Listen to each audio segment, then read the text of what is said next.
Good evening, everybody. I'd like to call the regular meeting of the Town of Foxborough School Committee to order. Today, June 16th, 2014. Our agenda is as follows. We will have recognition of our retirees, which is always a delight at this time of year.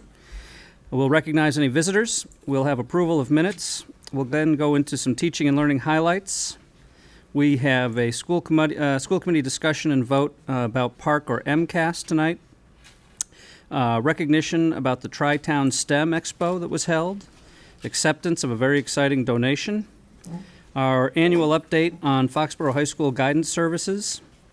And then a technology program evaluation. A review of our culture and climate survey results. Second reading of two policies. One regarding the evaluation of the superintendent, the other regarding bullying prevention. We have some bid awards to handle tonight. We'll receive a budget update, and then we will cover any other matters. So we have a lengthy agenda, but I know we'll move right through it businesslike and spend the time where we need to spend the time. Everyone present except for Mrs. Lord, who couldn't be with us tonight. So I want to begin and maybe ask the superintendent if she'd like to say a few words before we recognize our retirees.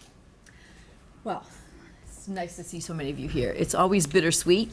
I said to a few of them before the meeting started, you can still change your mind. So they declined my kind offer. So I hope every one of these people has given so much to the school district, and I hope for all of us that when we reach that time, that the ones I've had a chance to talk to personally, they seem to be really sure about their decision, and they have wonderful reasons and wonderful things they're going on to do, and that's all we hope for each other. And so I think that's just a great way to end a career. And happy to see Jerry here, who's given so much time to the Ahern School, and Joan Parker, who's, I would say, a legend in our assistant. So we've got a lot of really wonderful people who have given a lot to the students. So this is happy and bittersweet.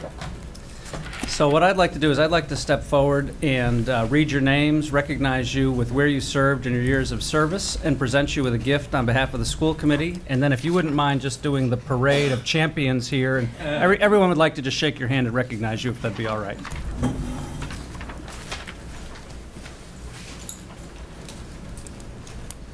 Please forgive the baseball uniform. It's summer baseball is underway. So let me begin by recognizing Karen Abrahams, world language teacher at the Ahern and Igo with 6.5 years of service. Karen, thank you.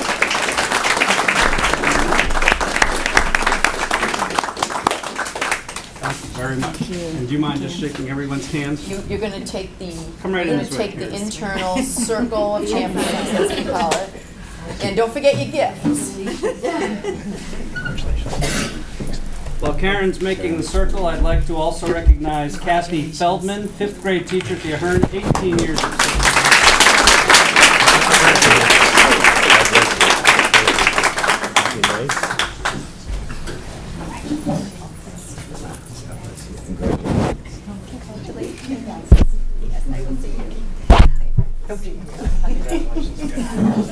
I'll see you soon. Congratulations. Oh, thank you. Actually, I do like the grade. Oh my goodness. Oh, I'm going to feel very old. Nice to see you. Thank you. Congratulations. Thank you so much. Enjoy retirement. Now I'd like to recognize Suzanne Heffernan, Child Care Site Supervisor at the Burl, 22 years.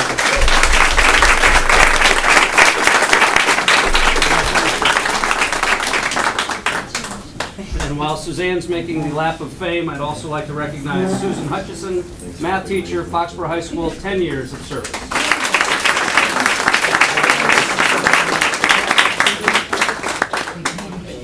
Thank you very much. Thank you.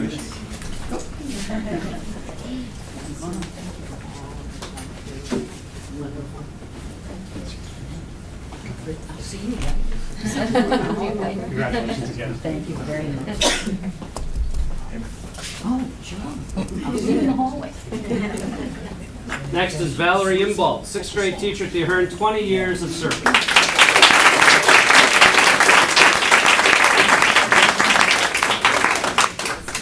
And also from the Ahern and also the high school, George Murphy, music teacher, 28 years of service.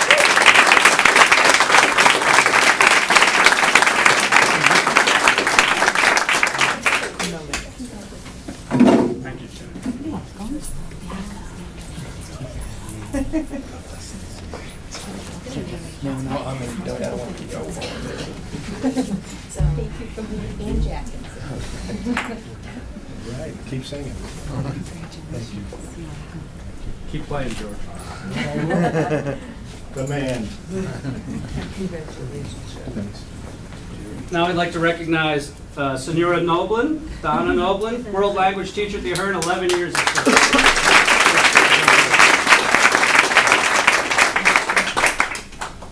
And Joan Parker, educational assistant to Taylor, 31.7 years of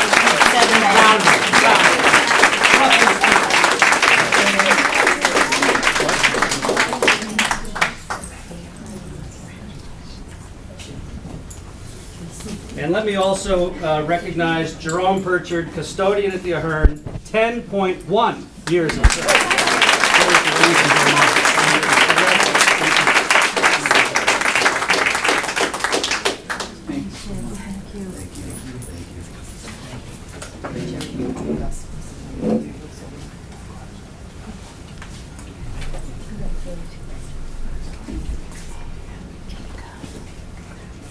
Enjoy, Jerry. We have two other retirees. I don't think they're here tonight. Karen Melcher, child care site supervisor at the IGO, 14 years of service. And Wendy Wills, who was the administrative assistant to the superintendent for 17 years of service. So congratulations to all of our retirees.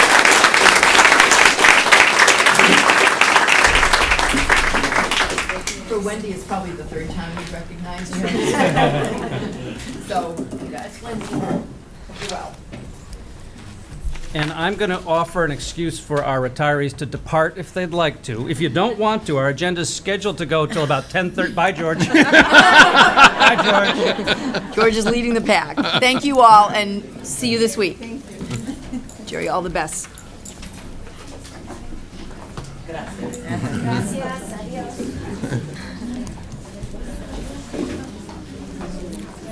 Oh, we just jumped a generation or two. Totally. Okay, do we have any visitors who would like to be recognized tonight before we move into our formal agenda? Yes, sir. If you just state your name for us.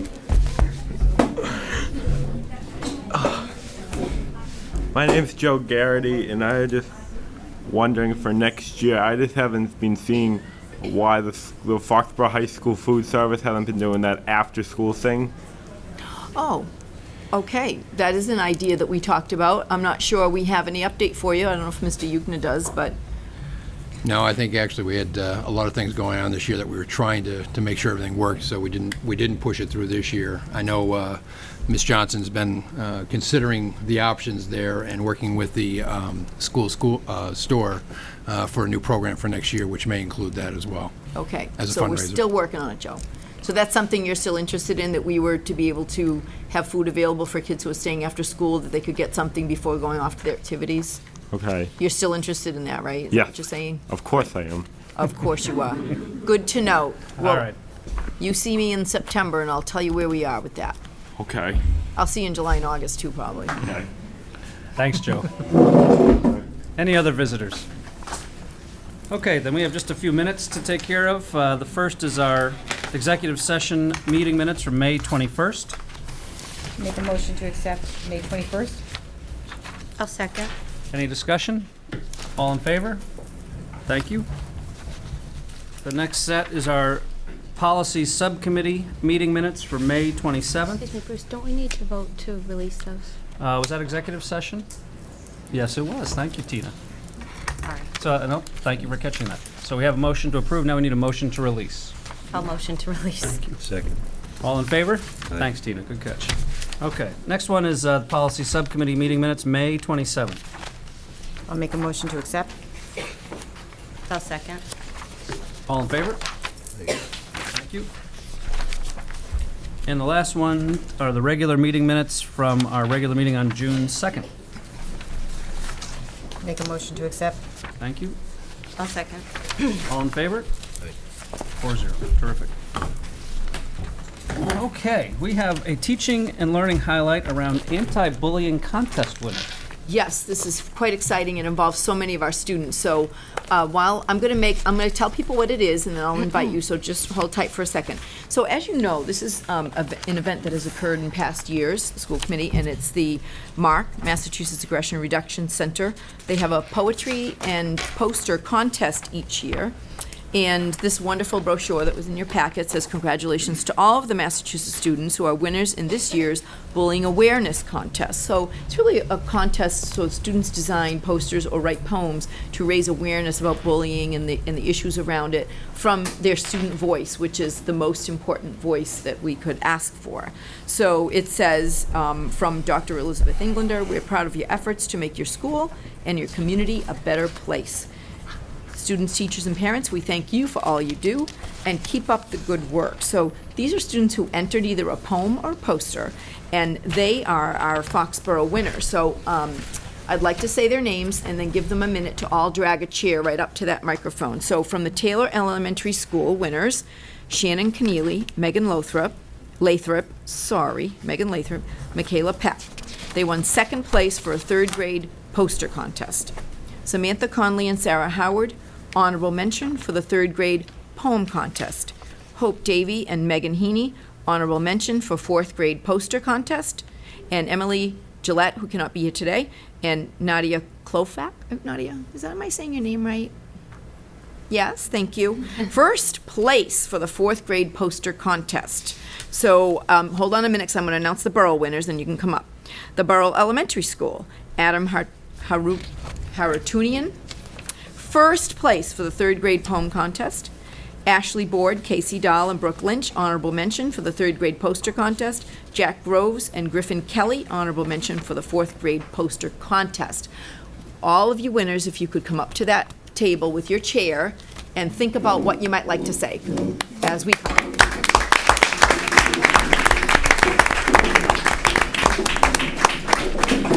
A lot of proud parents in the audience, and it's such a point of pride to have so many winners from Foxborough. Certainly is. Oh, yeah. All right, so if you look up, if you can see that TV right there I'm pointing to, that's what people at home can see. So if you're not the speaker and you just want to sneak a quick peek at if people can see you at home, that will tell you if you can or can't. Why don't you guys all wave? Yeah, Wave to everybody just at home. everybody 'cause wave to everybody home. You might There have you go. family, grandparents. Awesome. So there's another camera over there that's looking at you. So they'll switch between looking at us and looking at you. And hopefully they'll stay on looking at you. Sure, much Prettier. and smarter. All right. School committee, I present the MARC Bullying Awareness Contest winners. Well, who can tell us a little bit about what you did to earn these awards? Do I have any volunteers out there? All right, go ahead. Slide right on over, and we'll pull that mic. You can pull that microphone right over a little close. If you're the speaker, you just move that microphone Perfect. toward you. Tell us your name first and what grade you're in, please. My name is Samantha Conley, and I'm in third grade at the Taylor Elementary School. I think that all the people are here, who won the MARC contest, it is because they all tried their hardest. Was it hard work, Samantha? Yes. What was it like? What were you working on? It was really exciting because I was really proud of my work. What did you make? A poem. A poem. And it was about anti-bullying? Yes. That's awesome. Nice job. Is there anything more you want to tell us about, or should we ask somebody else? I don't know. All right, we'll ask them. Who else would like to tell us what they did? It's fun. Come on up. Who knew they were gonna win when they were doing their work? Raise your hand. Did anybody think they were gonna win when they put their work in? Oh, look at that! All right. We like confidence. Good job. All right, who would like to tell us something next? What was great about it? Did anyone bring their poem to read? Ooh, I wish I had. I know. Because there's the Taylor. You did? I've got it memorized. Oh, You gotta have do to it. go back, Samantha, and tell us. Can you Step do up. Back to that chair. it? That's a brave young lady. Love it. There once was a boy who went to Pinewood School, and there was a bully who was very cruel. Every day he did something mean. One day he even ate his jelly bean. There was a girl who was very nice. One day she even gave him some of her rice. She stood up for the boy and gave him a brand new toy, and the bully looked so sour because he had lost all of his power. I'm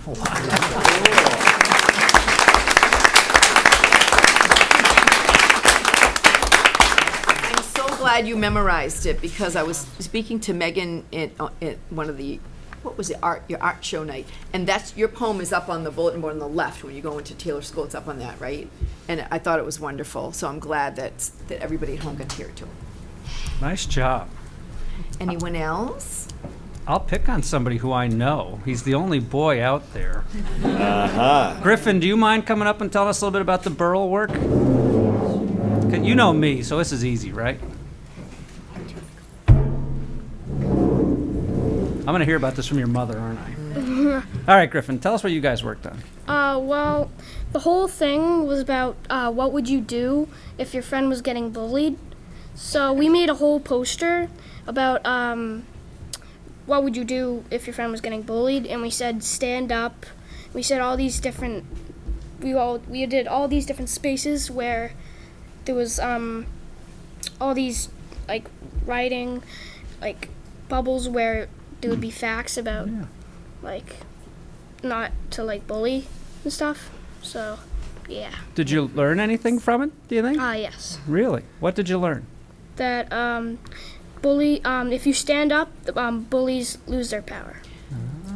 It makes me so happy, because we know that if kids stood up more, we'd have less of that happening. So you just keep spreading that word, all of you. Griffin, how many kids worked on it with you? One. Just one. But there were other projects at the Burl, too, that Mrs. Spinelli talked about, right? Yes. Well, that's terrific. Thank you for letting me pick on you, buddy. Good job. Who else has thought of something you'd like to share about either the process, how you decided on your theme or your message, or how it felt like when you got to go there because you won? Anything. There may be 2 more comments that somebody we haven't heard from. I know you have one. Yes. Miss Megan. There you go. Wait a minute. Aren't you Megan? No, I'm Sarah. Oh, Sarah. Sorry, you have the brother with the skin neither, right? Yes. Okay, good, Sarah. Sarah, I'm sorry. You're all just as cute as the next one. I get all confused. Oh, now I see. All right, Sarah, tell us. I chose a poem because I knew more people would want to do a poster than a poem, because you get to draw anything you want, and on a poem it seems a little harder, and you won't get to do as many things on a poster. Wonderful. Isn't that's a really smart thing. That was smart. So you took on the more challenging type? Yes. Why did you do that? So I might have won. So I might win. Thinking. Good thinking. Right. Was it easier than you expected to do the poem, or was it harder? It was easier than I expected. Why do you think that was? I don't know. I worked with someone that was really good at rhyming, and Would that be we the just got lovely it done Samantha? quickly. Maybe you and Samantha worked on that together. Yeah. That was awesome. I was very impressed by your poem, as you know. Thank you. Mr. Uden. Did your teachers help you, or your friends or family, or who, I just who can worked tell out. us who can tell us who helped them, if at all, with their poems, and what school you're from? Somebody we Come haven't heard on, from. you can do it. I see you. You can do it. What school are Somebody you we from, dear? The Taylor Elementary School. And did you write it all on your own, or did anybody help you, or your friends? Megan H. helped me. Oh, cool. Very good. Thank you. Anybody else? You want to go home and watch Nickelodeon? So then, is there anyone else who would like to add something? Because if not, I have something special for you. So this year, I hope people can hear me when I'm standing up. For the first time ever, the governor of our state, Governor Deval Patrick, sent, we call these a citation, which is like an award. And this didn't happen the other years, but he sent citations to all of the students who won any of the prizes in the MARC anti-bullying or bullying awareness contest. So I actually have one for each of you.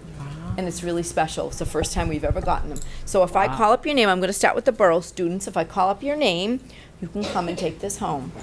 Jack Groves. Is Jack here? He's not here. Here's my card. All right, I'll make sure. Ms. McCarthy, would you take the We got our ones? picnic tonight, so we're missing a few. Okay. Ashley Ward.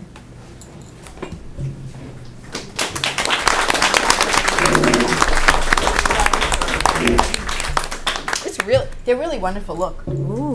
Seriously. Griffin Kelly.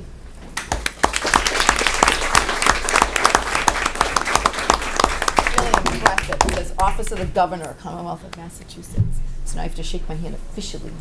Nice job. Nice job, honey. Adam Haratunian, he must be at the picnic. Congratulations, Adam, for your hard work. Brooke Lynch. He's not here. No.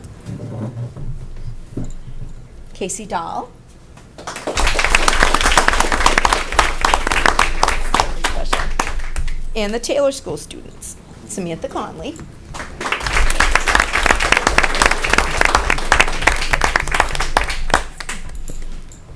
Megan Heaney.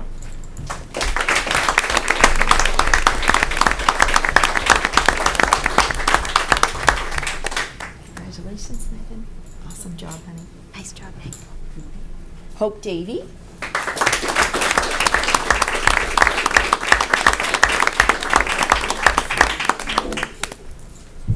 Nadia Klofat.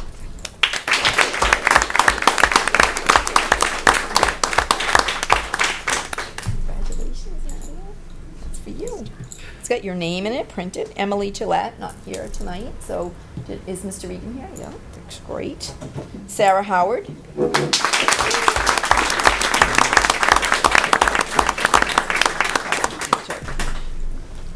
Michaela Pack.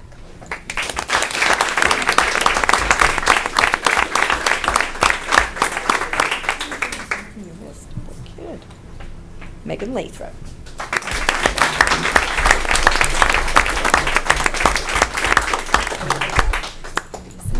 Nice job. And last, Shannon Keneally.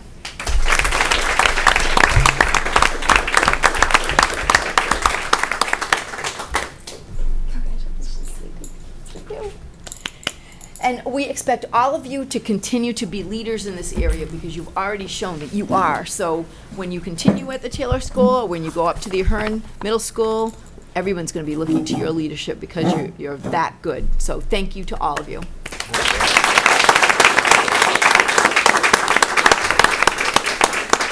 All right, do you guys want to stay for our meeting, or do you want to go home? I do. Griffin. Good night. All right. Guys, you're dismissed. You can go. Thank you for coming to our meeting and sharing your stories. Thank you, parents. Raising some good kids there.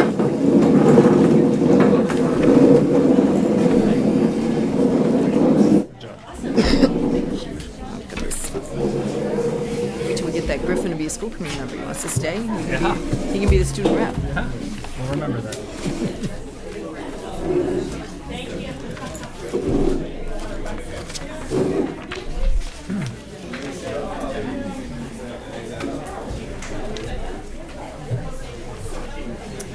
Well, our full house Yes. just cleared out. All the important stuff. Except Joe's still here. Yep. Thankfully. Okay. So this is actually, as you know, one of the most important agenda items we have tonight. So I'm going to invite Amy to go to the guest table with a few other people, including Diane Casilli, Allison Mello, Mrs. Abrams, Mrs. Myers-Packle can weigh in as they will. Because we're going to be talking about the school committee discussion and vote for PARCC or MCAS. So to give a little background while they're getting set up. You know, as we've talked a lot about the decision, we started talking a little bit about the decision. We've talked privately a lot more about it. This is a decision that we thought was an administrative decision, and most of the school year, that's what we thought. So as you know, the state will be transitioning to something. So the state of Massachusetts, as all of the states, will be transitioning from their own state assessment into probably one of two national assessments that are in two different consortiums of states that are out there. Our own Commissioner Chester is leading the PARCC consortium of states, and that is the national assessment that is being piloted in Massachusetts in the next 2 years. So the decision is really, for tonight, it's what to do over the next few years as to the pilot. So one of the things that we do know is that eventually, after the next couple of years, the state will vote on which one they're going to adopt. But even if they stay, whether they go PARCC or whether the state of Massachusetts stays MCAS, they are already transitioning the MCAS that we know into a more PARCC-like version of MCAS. In fact, they recently asked if any districts want to field test some of the items for the PARCC-like MCAS, and that we did decline because there's kind of a lot going on. But so we will be transitioning to something different. And to give a little bit of background to people who might wonder, why this is happening right now, it seems like a short time ago, but it actually was in the 1990s that we began MCAS. So the Ed Reform Act of 1993 resulted in new reform for the state of Massachusetts, and we saw the first round of MCAS in 1997, a few years later, and we've been giving MCAS ever since. So that, by the time MCAS as we know it disappears, it'll be about 20 years. So that's actually quite a long tenure for a state assessment system to not morph and change a lot. So something new is coming, well, if you want to call it the next generation state assessment, whichever it ends up being. These ladies here put a lot of time and effort into meeting with teachers, with students, looking at curriculum, and looking and discussing with administrators and informing our administrative team about this decision. Until recently, it was a district-by-district administrative decision, and we've been thinking about this all year. But as you know, recently, it became a school committee decision to decide on which you want to go. So that's why we're here tonight. And we've sent you some background information that hopefully helped you understand that a little bit better. So I'm going to turn the discussion and the sharing of all of the background over to these three very capable women, and then we can get into our discussion about what we think and what your questions are. Amy? Okay. So we may be repeating a couple of things that Debbie just said with the slides, but I think it'll be helpful for those that may be viewing at home to have a visual as we go through. So just as a reminder, with our Massachusetts curriculum frameworks, which incorporates the Common Core state standards, that was based on adopting those Common Core state standards. So if you look at this slide here, you can see the majority, 45 states, adopted the Common Core state standards. There's one state that only did for ELA, as far as Minnesota. But after adopting those standards, they then needed to have an assessment that could accurately assess those standards, because they are very different in asking students to do different things in classrooms. There are two different consortiums. There's PARCC and Smarter Balance. So when we look at those states that adopted the Common Core state standards, they then have two different assessments. Massachusetts, as Debbie mentioned, is a PARCC state, which stands for the Partnership for Assessment of Readiness in College Careers. And it is one of 19 member states there that have chosen PARCC as the assessment to pilot. The field test, which has been taking place this year, was an opportunity for states to try out the questions. Over 10,000 different questions were piloted in those states that you see there. So the majority of states that are PARCC states participated in the field testing of that assessment. It was not a field test of the complete test. It was just questions in either ELA or math. The goal is really to prepare students for success after high school. One of the things, we talk about Massachusetts really leading the way across the country, but even in Massachusetts, they found too many students that are having to go into non-credit bearing courses when they went on to higher education. And then the results of taking courses that didn't count for credit then led to students maybe not finishing.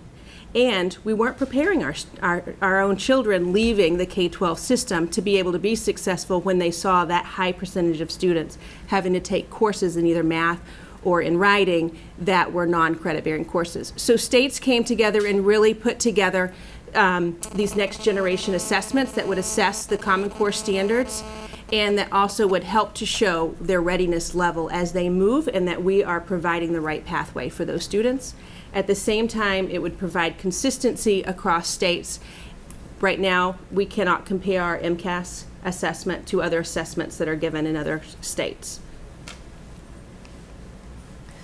The PARCC assessment itself, it has a mix of items. It does have longer open response. It has performance-based questions, which is different from MCAS. It's really asking students to do some task-oriented problems. They have problems where they're answering more than one answer to a particular question. Another difference is in MCAS, writing is assessed with a long composition in grades 4, grade 7, and grade 10. On PARCC, students are assessed in writing every year. So that's another difference that's there. The interim assessments, PARCC, there are two assessments. They take in the what they call the performance-based assessment, which is really some task-oriented critical thinking where they're having to do a lot more than answer multiple choice questions or answer short responses. It's human scored, and then they take an end of year assessment, which is completely machine scored. And they take those two scores, and that becomes one score for a student. So it provides more information along the way, and it also provides different opportunities for different types of task in the interim in the middle of the year. The progress for students this year for the field test, we do not receive back any information. We will have nothing at the school level or student level at all. For the pilot for next year, if we choose PARCC, we will receive that information. In the future, PARCC is designed to be able to provide schools the information much quicker. So for instance, MCAS, we really don't see the results of that until the next school year. By having an assessment that is human scored in the middle of the year, but completely machine scored at the end of the year, it's going to allow them to get the results back quicker to us. So even for next year for the pilot, although it's a pilot and we won't have it at the end of that particular school year, in the future you would, it will provide information for us during the pilot where it didn't in the field test, all the way down to the student and item analysis for us. And we'll have the option to go computer or to go paper and pencil. And we've had both this year, and we'll talk about our field test experience and what our students have said and what our teachers have said from field testing both the paper and pencil versions and the computer online versions. We're going to kind of play off too as we get into the meat of this. I don't know if there's anything to add so far as really the design. We've talked a lot at different reports back in the fall, the different types of questions and how it looks different from what students have been asked to do in the past. I think one thing that you mentioned about the performance-based assessment, particularly in math, with the adoption of the Common Core State Standards, we received two sets of standards, not just the content standards, which we see in the old frameworks heavily, but we also have the standards for mathematical practice, which are very difficult to assess. And that's where that assessment, that performance-based assessment, will focus on measuring those standards for math practice. And the content will be there in the questions, but they're measuring those standards. And where the end of the year is more, like you say, a traditional computer-scored assessment that feels a little bit more MCAS-like. I'm most excited about the performance-based one because I think it will really measure those standards in a way that MCAS has not been able to do.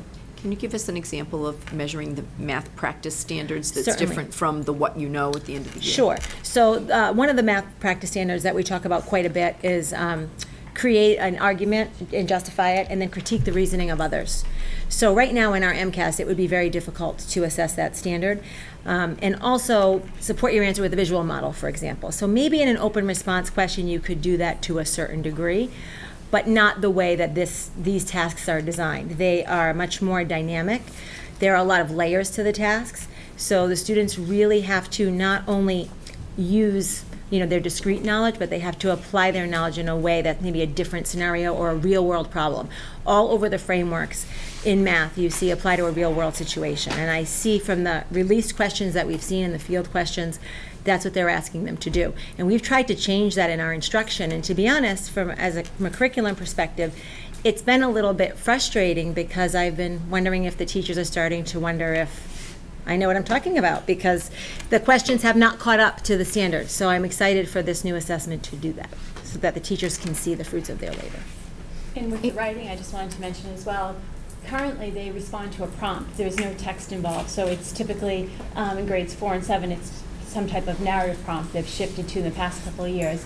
With the new assessment, they'll actually be responding to a text. They'll have to read 1 or 2 or 3 different selections and then pull evidence and use that to back up their writing. So it's more, the assessment can actually assess more of what the standards are asking students to do in the classroom versus what MCAS actually assesses now for writing. And it will be every year. So it's more of that application that we want to see in the classroom would be assessed. Amy, I just have a question. Did you say that we won't get the results from this pilot? We will get, not from the field test that took Right. place this year, we will not. Right, that's what I heard. Okay, but from the pilot, we obviously From the pilot, was. we will. Mid-year and then It's one score, so we will get that at the end. end of the year. Okay, okay. But this year, the field testing, we will not receive back any Okay, I was a little information. confused when you were talking about the field test. Okay, thank you. So this year, the field testing that's taken place. Next year will be the pilot. Many states, when we talk about Massachusetts really being, at a really high level, a lot of states, when you go to some of the information sessions from the Department of Ed, they've been, very transparent about we're waiting 2 years because we want to make sure that it is at a high level and it's rigorous. Unlike some states who felt we need to jump into this right away because our assessments are not at that level. So Massachusetts, that is why we have the option next year to choose, because they're taking their time. They're taking 2 years to look at this, wait and see after next year's piloting the results that come back and to see if it truly is at the level of expectations and that it's still rigorous and that it will accurately measure the standards that it's intended to measure. After next school year, in the fall of 2015, once all of the results are back, Massachusetts, the Board of Higher Ed, will then, decide whether they're going to adopt PARCC, and if they do not, they are still talking about sunsetting MCAS and that it's a next generation assessment. It'll be a PARCC-like assessment, and they're already trying out those questions. So it is going to change regardless, whether it's PARCC or another assessment, as Debbie was mentioning in the introduction.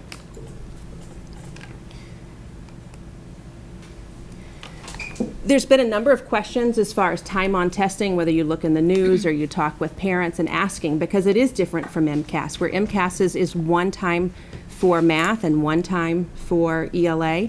PARCC is twice. It's the performance-based in the middle of the year, which is going to be in March, and then it's at the end of the year, so that the PBA and the EOY, as they're calling them. That takes place at every grade level. It will include the writing, as Diane was talking about, and having the writing pieces in there every year, the problem-solving task, as Allison was talking about, and really, in order to have the time for that, it requires the 2 separate assessments because it is human-scored and not scored completely by the computer. However, because it is timed, the overall time devoted to state testing is about 1.5% of the school year, according to the Department of Education. And that in most schools, it will actually be less testing than MCAS. And you may ask, why is that if it's given twice for ELA and twice for math? MCAS is not timed. So you can conceivably have a student take all day to take MCAS. You do not have a finite end. So your instructional time for the rest of that school day is kind of in flux because you don't know if all of your students are going to be completed with the test. With having PARCC timed, then you know that it's this time and it ends at this time and the rest of your school day. You're not going to lose that instructional time. Now, students that require extra time, they get 50% more, or if they're on an education plan or a 504 and need extended accommodations are there for additional time as well. They came up with the 50% of time by looking at all of the research studies that after 50% additional time, scores did not change. So that's how they came up with that 50%. You'll see towards the end of our slides here a lot of different quotes from our students and from our teachers, and they all, from all grade levels, all schools said we had more than enough time. Questions so far? Steve? if you want to elaborate or are going to elaborate on it later, please feel free. But you just mentioned my question, and that is, how are our SPED, our SPED students, going to be affected by this? Do they have options to use the pen and pencil or the online flexibility of time you just mentioned, those sorts of things? Are they built in, or there will be adjustments down the road on how the implementation and rollout will work? There are accommodations. If you were to take the test online, one of the things for an accommodation, for instance, maybe on MCAS, a particular accommodation was to read the text to a student. If you're taking it online, they have headphones and it automatically reads to them. If they're an ELL student, it will read the directions to them in their native language. So a lot of these accommodations, because it really is leveraging technology that's available to us that 20 years ago with MCAS just was not there. So those accommodations are in place. If a student is on an MCAS alternate assessment, which we have 29 of those students, they will still take the MCAS alt assessment for next year, regardless if we choose to pilot PARCC. But all of the accommodations for students with special needs are still in place. The only real difference is on the individual, there was...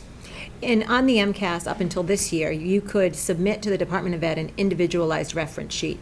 So conceivably, you could have something that was a little bit more in depth for our students. And we've done that every year, and we've submitted them. This is the last year that they were going to allow that.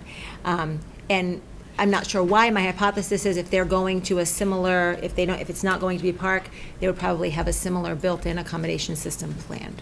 Okay. Yeah. Thank you very much. You're welcome. And the other part of the field test this year is to see about the timing, to see do students truly have enough time with the questions that are being asked. This is hard to see on a screen here, but this is what it looks like when you're talking about, well, how much time. In grade 3, as an example, there's 2 sessions of ELA in math. Those sessions are 50 minutes apiece. As we move into the other grades, it's the same for math. It fluctuates slightly for the ELA piece, for the performance-based. And then at the end of the year, you see 5 minutes additional time for math, and a little bit less depending on a grade, or a little bit more for the ELA as far as the timing. One of the comments from our students that took the online assessment that they enjoyed was they could move at their own pace. If they finished section 1 or section 1 in a particular session, they could move right along.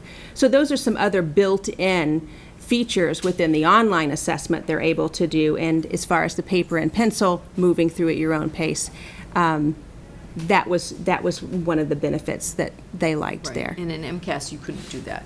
Everybody took session 1, then everybody took session 2, probably on another day. So that's a nice feature. And everybody had to wait until most people were done. There was Correct. a lot of wasted time there.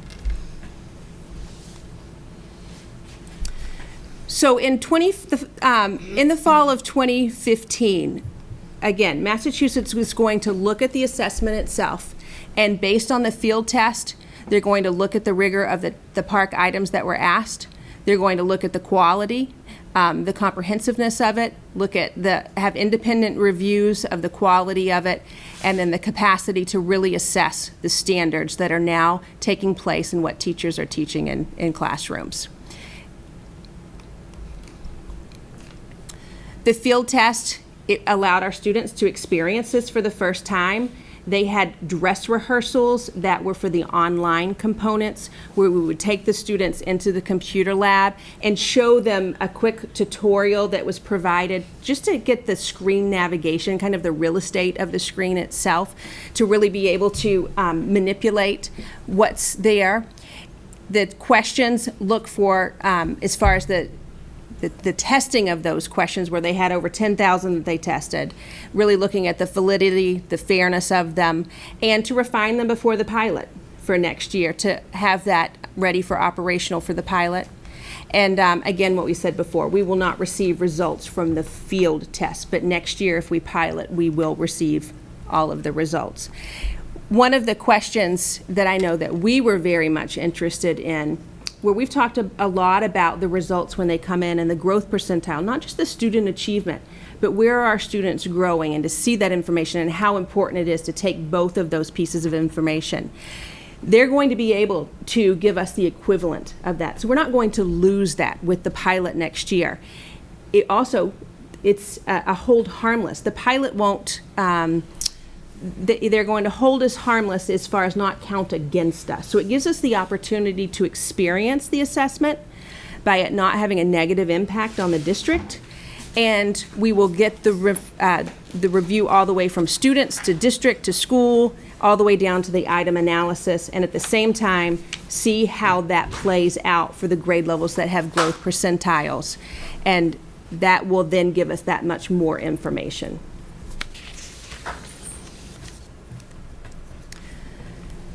So our task is for us to choose whether we're going to recommend to you to pilot PARCC or MCAS for grades 3 through 8. Also, for grade 8, some schools may have algebra or they may have grade 8. We've talked a lot here about the curriculum and how we've realigned in order to make sure our students are successful, because the Algebra 1 is not the same Algebra 1 that was there before. So our 8th graders would be piloting the 8th grade math test. The other choice that we have to make is for grades 9 and 11. It can be separate. We can choose to pilot grades 3 through 8, the PARCC, and then not pilot in 9 or 11, or we could choose to pilot 9 and not 11, or vice versa. It can be separate decisions. So in grade 9 and 11, it would be the ELA, and then for math, it would be the Algebra 1, 2, or the geometry, depending on what courses those students were in. We field tested the geometry for 2 grade 10 courses this year. As far as the considerations and thinking about grades 9 and 11, when we talk about having kids prepared for college or career ready and being on that pathway for success, if we were to pilot grades 9 and 11, it gives us the opportunity, when it's low stakes, so to speak, to get a look at the test, to see what kinds of curriculum implications there are, what kind of instructional implications there are. As an example, with the grade 10 geometry field test this year, students were frustrated and the teachers were frustrated because a good portion of the material that was on the assessment they had not covered. Yeah, they talk about SOHCAHTOA, the sine, cosine, tangent, and they weren't there. And even afterwards, when I was speaking with them, they're now getting into that. I'm like, oh, if we knew this now that we knew at that point. So that's an example of having an idea of what takes place throughout the year. It could end up impacting our sequence and our curriculum pacing. And that would be a benefit of having 9th and 11th graders at a time to experience the assessment. That is also information that we've shared with the Department of Ed, and they were very interested to hear about the pacing piece, particularly for the geometry. We weren't the first school system to bring that to their attention on that particular one. So that's another piece that I think that's important with the Department of Ed. Not only are they providing many information sessions, that they have a lot of listening sessions as well. So we're able to go and provide feedback from our experience from the field test. What are our students saying? What are our teachers saying? What do we see from the curriculum side? And what took place during the online component? How was it compared to the paper pencil piece? Our current 10th graders, regardless of the decision, will still take MCAS. It is still a graduation requirement up through the class of 2018, so our current 8th graders, but at the same time, that's the class of 2018. So when you think about what will be, which is yet to be determined at this point, the competency determination, the graduation requirement for students, after that, having the opportunity to experience the assessment, it only gives us the advantage to know what to expect from instructional and curriculum pieces there. And I think it gives us some time to learn more. Not just the Department of Education in Massachusetts, but the PARCC Consortium is releasing just a plethora of resources to help teachers and students and districts become more familiar with the expectations and how to prepare. And one of the things that I thought was very valuable, and it just was released recently, they're test blueprints. So they let you know, if, for example, for geometry, had we had that, where in the performance-based assessment, which section of the curriculum they're going to be looking at, so you know how to pace yourselves and sequence yourself, and then what they're going to be focusing on at the end of course. So we don't have those types of resources for MCAS. There are some years where some standards are never assessed, and some years where standards are heavily assessed. And I think that would really inform us well, so that we can give a balanced instructional model in the classroom, and that the kids feel well prepared. You say the same for ELA, right? Yes. Steve? Go on, and when you field questions, thank you. We're actually coming to the end of the slides here. I know it's a lot of information. We've said this a little bit earlier. The PARCC is timed. There is extended time for students, to your point, Steve, with the students with disabilities and ELL students. We have the choice of computer-based versus paper. The accommodations for students with disabilities for the MCAS alt, they will still take and have that as their assessment.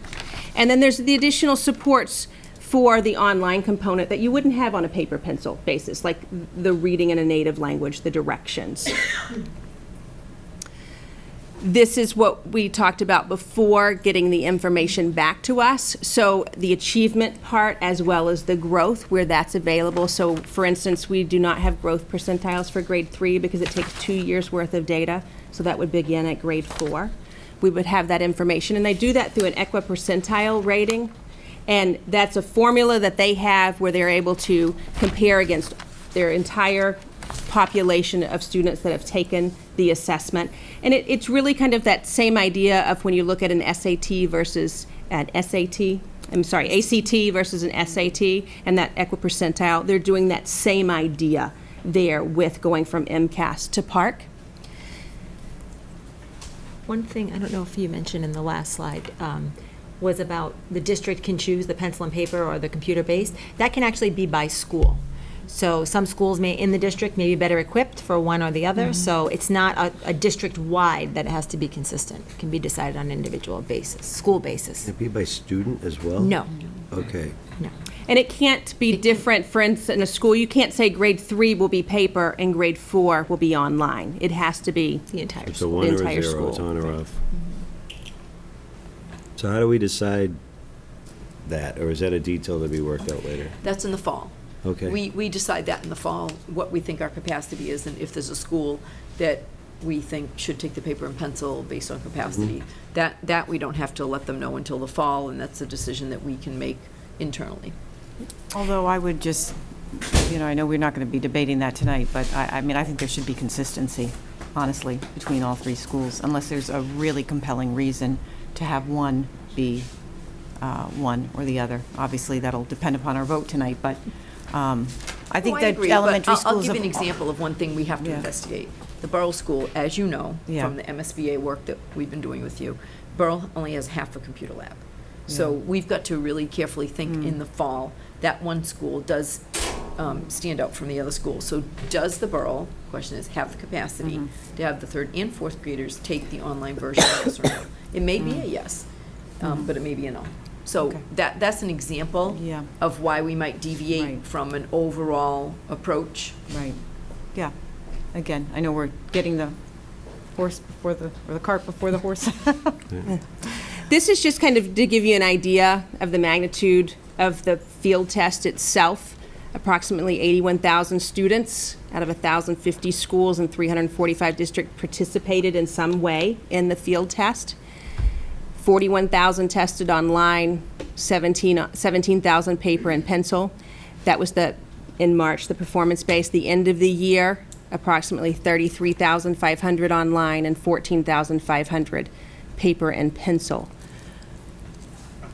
Again, it was to try out those test items to see if they're fair, to see if they're on grade level. Do they truly measure the intended skills in which they are intended to measure? Test the technology and test the platforms. As an example, Burlington Public Schools, they went ahead and field tested everyone because they were a test site. They wanted to see if the devices were agnostic. testing on tablets, testing on iPads, testing in computer labs, all of those different types of devices. So that was another part of the field test, is really to test the technology and the way it's delivered, because you can have the test when it's online, where it's cached onto a computer and it's already there, or it's streaming at the same time, and to find out what the bandwidth is going to do and how it's going to be able to handle that. The procedures themselves, I can tell you from our sessions with the teachers that were going to be doing the online assessment, they were very, very nervous. One of them didn't even feel well the day that we were going in to do the dress rehearsal, and she said, I can't not be here. I have to be here, because they are the ones at the computer monitor that then if for some reason a window closes, they need to know these different pieces. So she was very, very nervous. And in the end, she said, it's a piece of cake. It was not a problem at all. But learning those test administration procedures was different than it was for the paper pencil. And then, as we've said, to really provide feedback. We thought it was important for our students to provide feedback as well as teachers. So in the last couple of weeks, I've met with, at every level that field tested, either students or teachers at the IGO, at the Ahern, and at the high school, to find out from them firsthand, what was it like? What did they think? And I basically asked them a number of questions. If it was online, what did you think about taking a test online? Compared to PARCC compared to MCAS, did you think it was easier, about the same, or more difficult? I also asked them, did they have enough time with the field test itself? And then, and this is the one question that I thought was really getting to what we've talked a lot about curriculum-wise, is did you feel that what you've learned during the school year prepared you for this assessment? Did it have test questions based on what you've been learning with your teacher this year? So going and talking to the students, I'm going to show you what they said. Just as a reminder, we had 2 classes in grade 3 at the IGO. They took the end of the year and it was on the computer. Same for grade 4, 2 classes, but they took the math end of the year field test. At the Ahern, interestingly, where we have the most computer labs, they were all paper and pencil. So we had grade 5, 2 classes in ELA, the same for grade 6, and then in grade 7 we had 2 math classes. At the high school, the geometry, which was 2 classes, and then we had 4 grade 11 classes in ELA. So that's what's taken place here in Foxborough this year. So what did Foxborough teachers have to say? The elementary, I have a lot of quotes here just to kind of go through them here. I can tell you whether it was at the IGO or whether it was the Ahern or whether it was at the high school, they felt it was more challenging. It was harder than MCAS. The language level and complexity of text was difficult at the elementary. Students talked about that too. Reading and seeing the vocabulary was there, and what it was asking them to do could be challenging. The readings at the high school level, fantastic. Toggling between 2 screens at the elementary, though, if they were doing that same, where you had the high school and you had the elementary doing the reading of passages on a computer, if you think about a high school student toggling between 2 pieces, then at the elementary level, they found it much more difficult. And when they were toggling between, because they're looking at 2 different passages in order to make their argument and to pull evidence from the text, the title of the articles were similar. So that was a little bit confusing for the kids, they said. At the high school, argument and literary analysis is all that we do. This is what was on the test, 100% measured what we do. Elementary. Go PARCC next year, it will really be helpful to have the resources, meaning to know the resources that come back to us and that information. At the high school, that last comment at the bottom right-hand corner, we had not covered the content for all that was on the test, and this was frustrating. That was voiced by both students and teachers when I talked with both of them, because that was really the pacing part with the geometry, and they're now getting that to them. One of the boys, he said to me, now I would get it. We just did it. So the timing piece. Were those honors classes?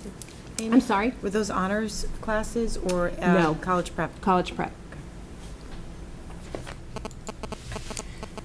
Here's some more things. A lot of these are coming from the Ahern students, and I'll tell you, starting off your day with a conference room full of kids is the best way to start off your day. So I started off that particular day with our Hearn students, talking with them, and ending with the field dedication for Sam. I think it's been the best day of the entire year. Just, it was wonderful. But they're so insightful, the kids, and the things that they had to say.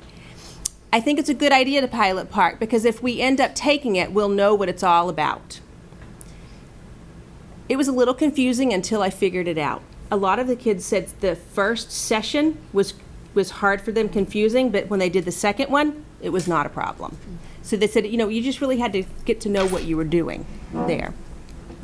I asked them the question, because they took it paper and pencil, what would you think if it were online on the computer? And they had a lot to say, and I just, and I can tell you 90% of them said, we would like to take it on the computer, because they have experience with Galileo, one of our benchmark assessments that we already have in place.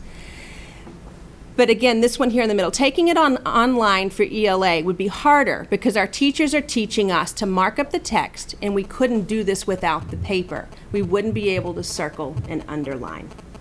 So they're really active readers in what teachers are doing with them. That was a concern, not being able to do that. I can tell you at the high school, when they were reading online, they had a highlighting tool, and they could highlight, but when they went back to the page, the highlight disappeared. That frustrated them. So those are the kinds of feedback that we're providing to the Department of Ed to say, don't take away their highlights, because they're going back and doing exactly what we teach them to do, is to go back to the text.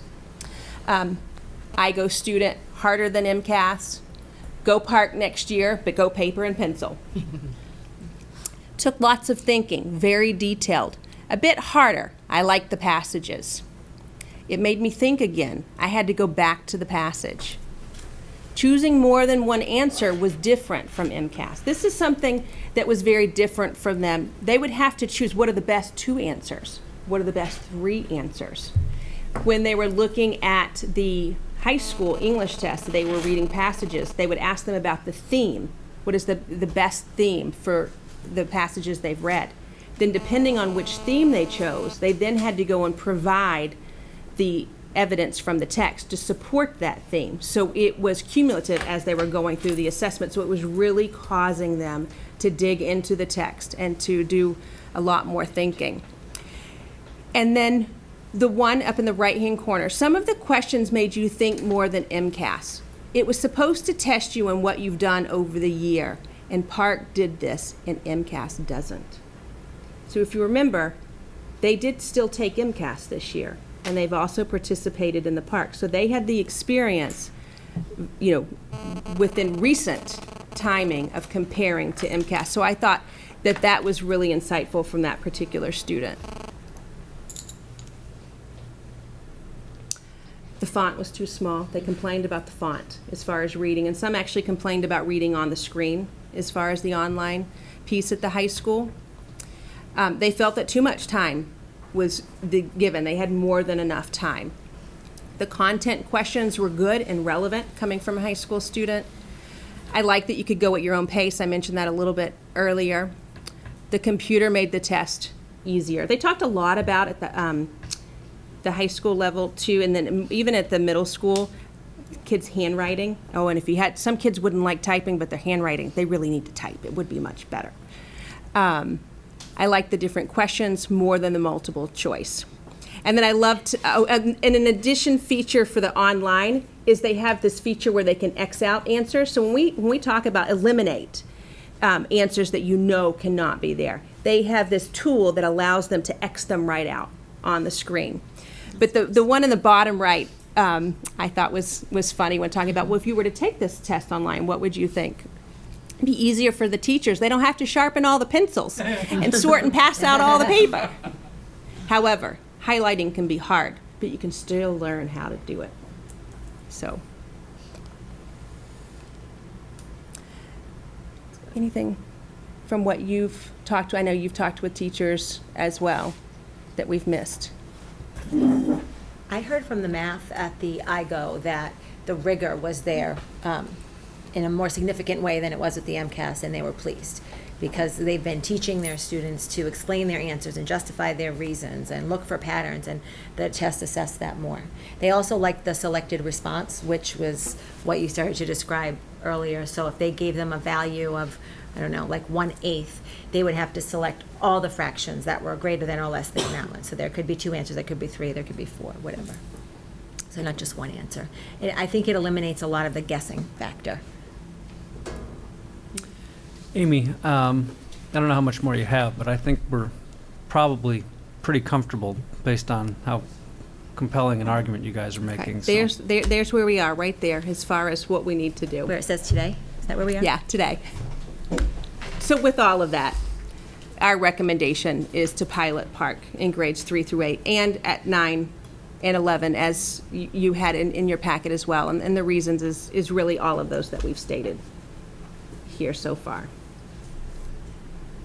What about the graduation requirement that has for MCAS? Would that be still to the PARCC also? Just repeat his question. He asked as far as the graduation requirement, through the class of 2018, which are our current 8th graders, they will still be required in grade 10 to pass math, ELA, and science. MCAS, not MCAS, correct.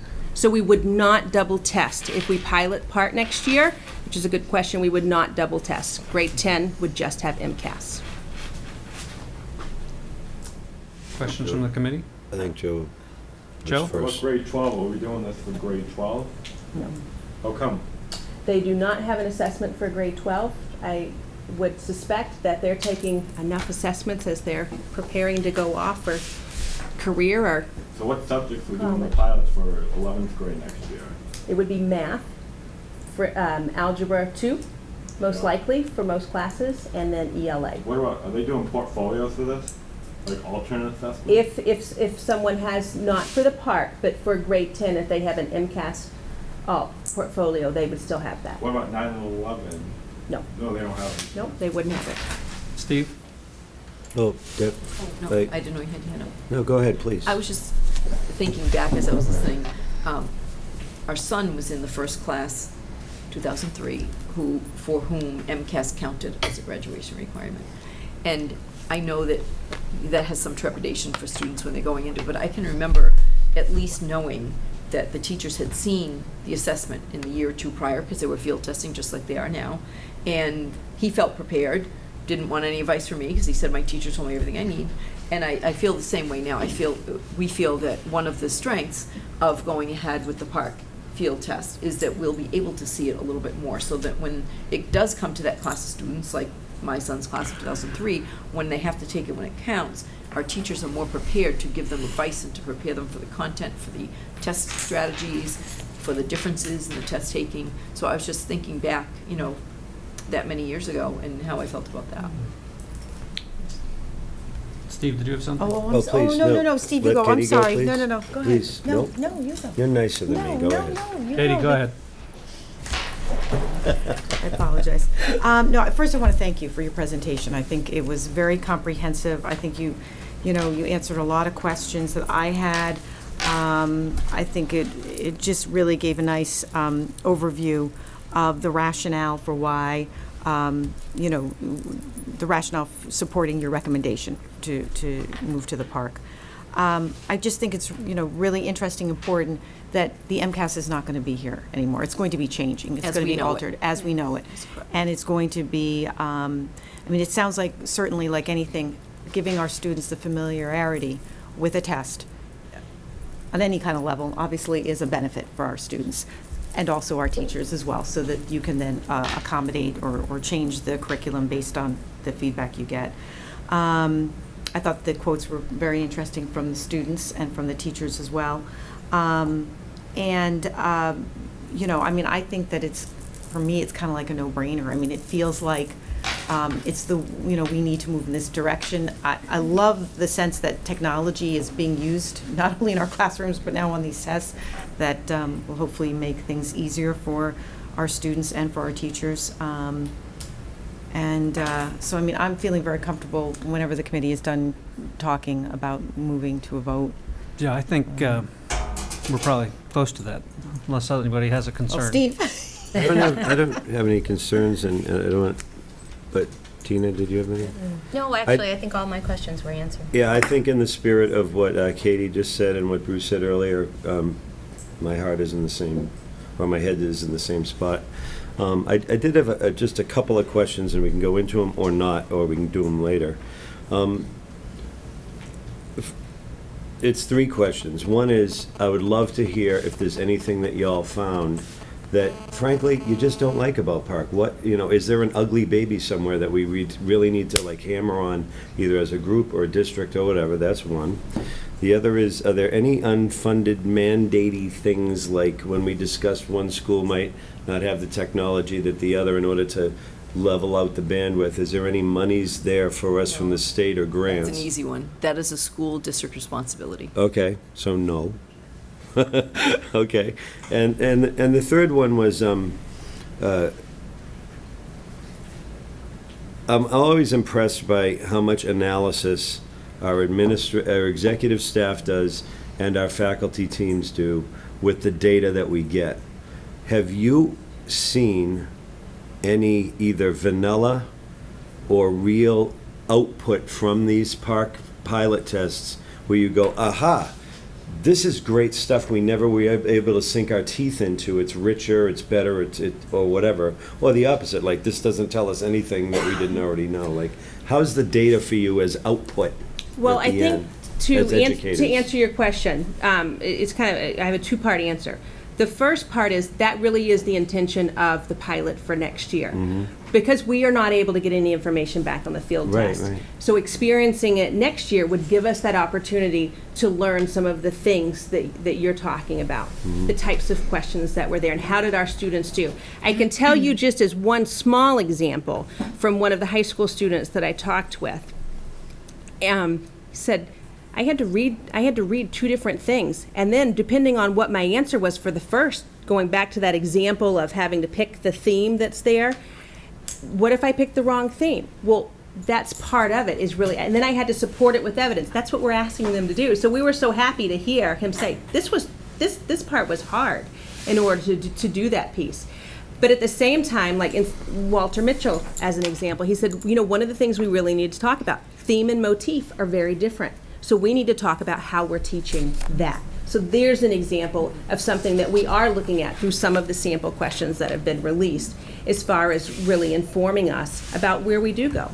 Could I ask Diane to speak to the benefit? Because we'll be able to answer questions 1 and 3 much better next year when we see all this. But I wonder if Diane could speak to the benefit that we believe we'll have with them including the writing piece each year on PARCC. Right now, as you know, writing is only assessed in grades 4, 7, and 10 in MCAS. So I wonder if Diane could speak to that a little bit, because we do think there's a benefit to that. Yes.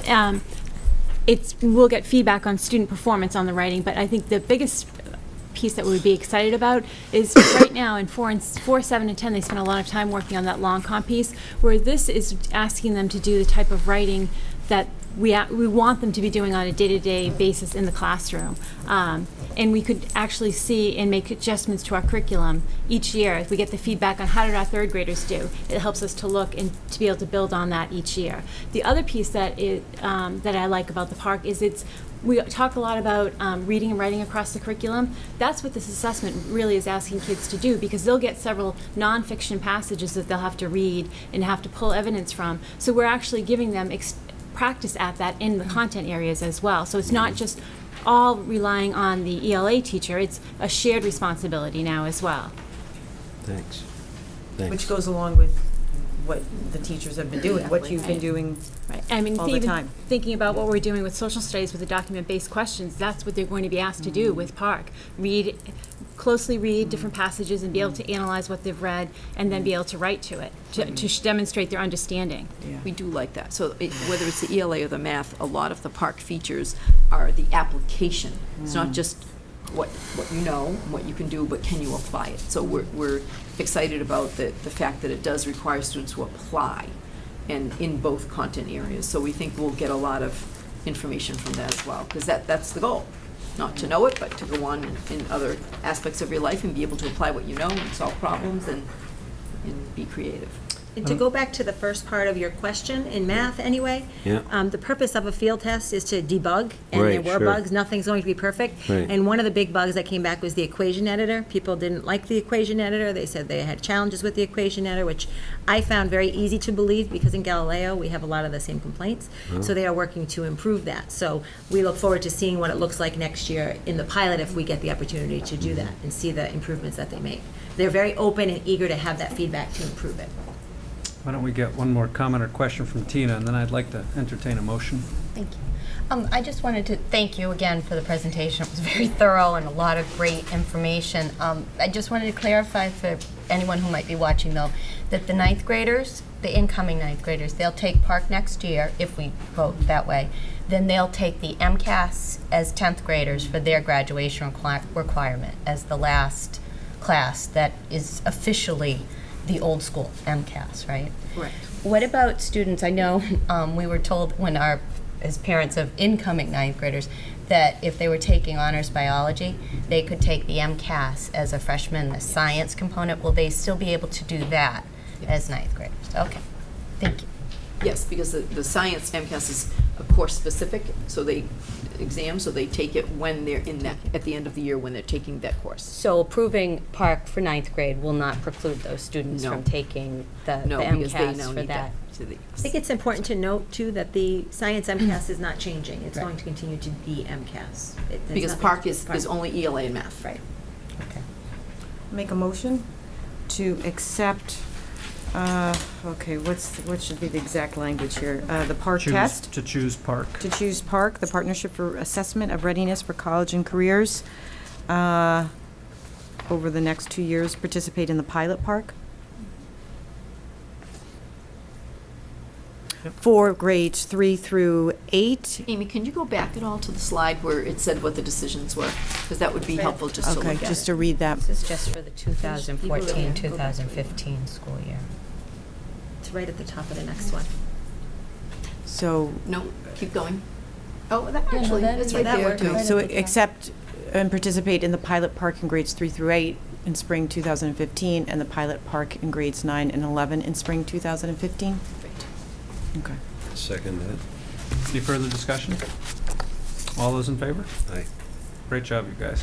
Thank you very much. Thank you so Thank much. you. Thank you. So much. I Here really we go. appreciate that we can tackle really complex things and really vet it thoroughly and come to a decision. Well, and there were a lot of important reasons and well-discussed reasons why we should do this, but quite honestly, with a staff that is so focused on curriculum and instruction, it makes our decision easy, in my opinion. Thank you.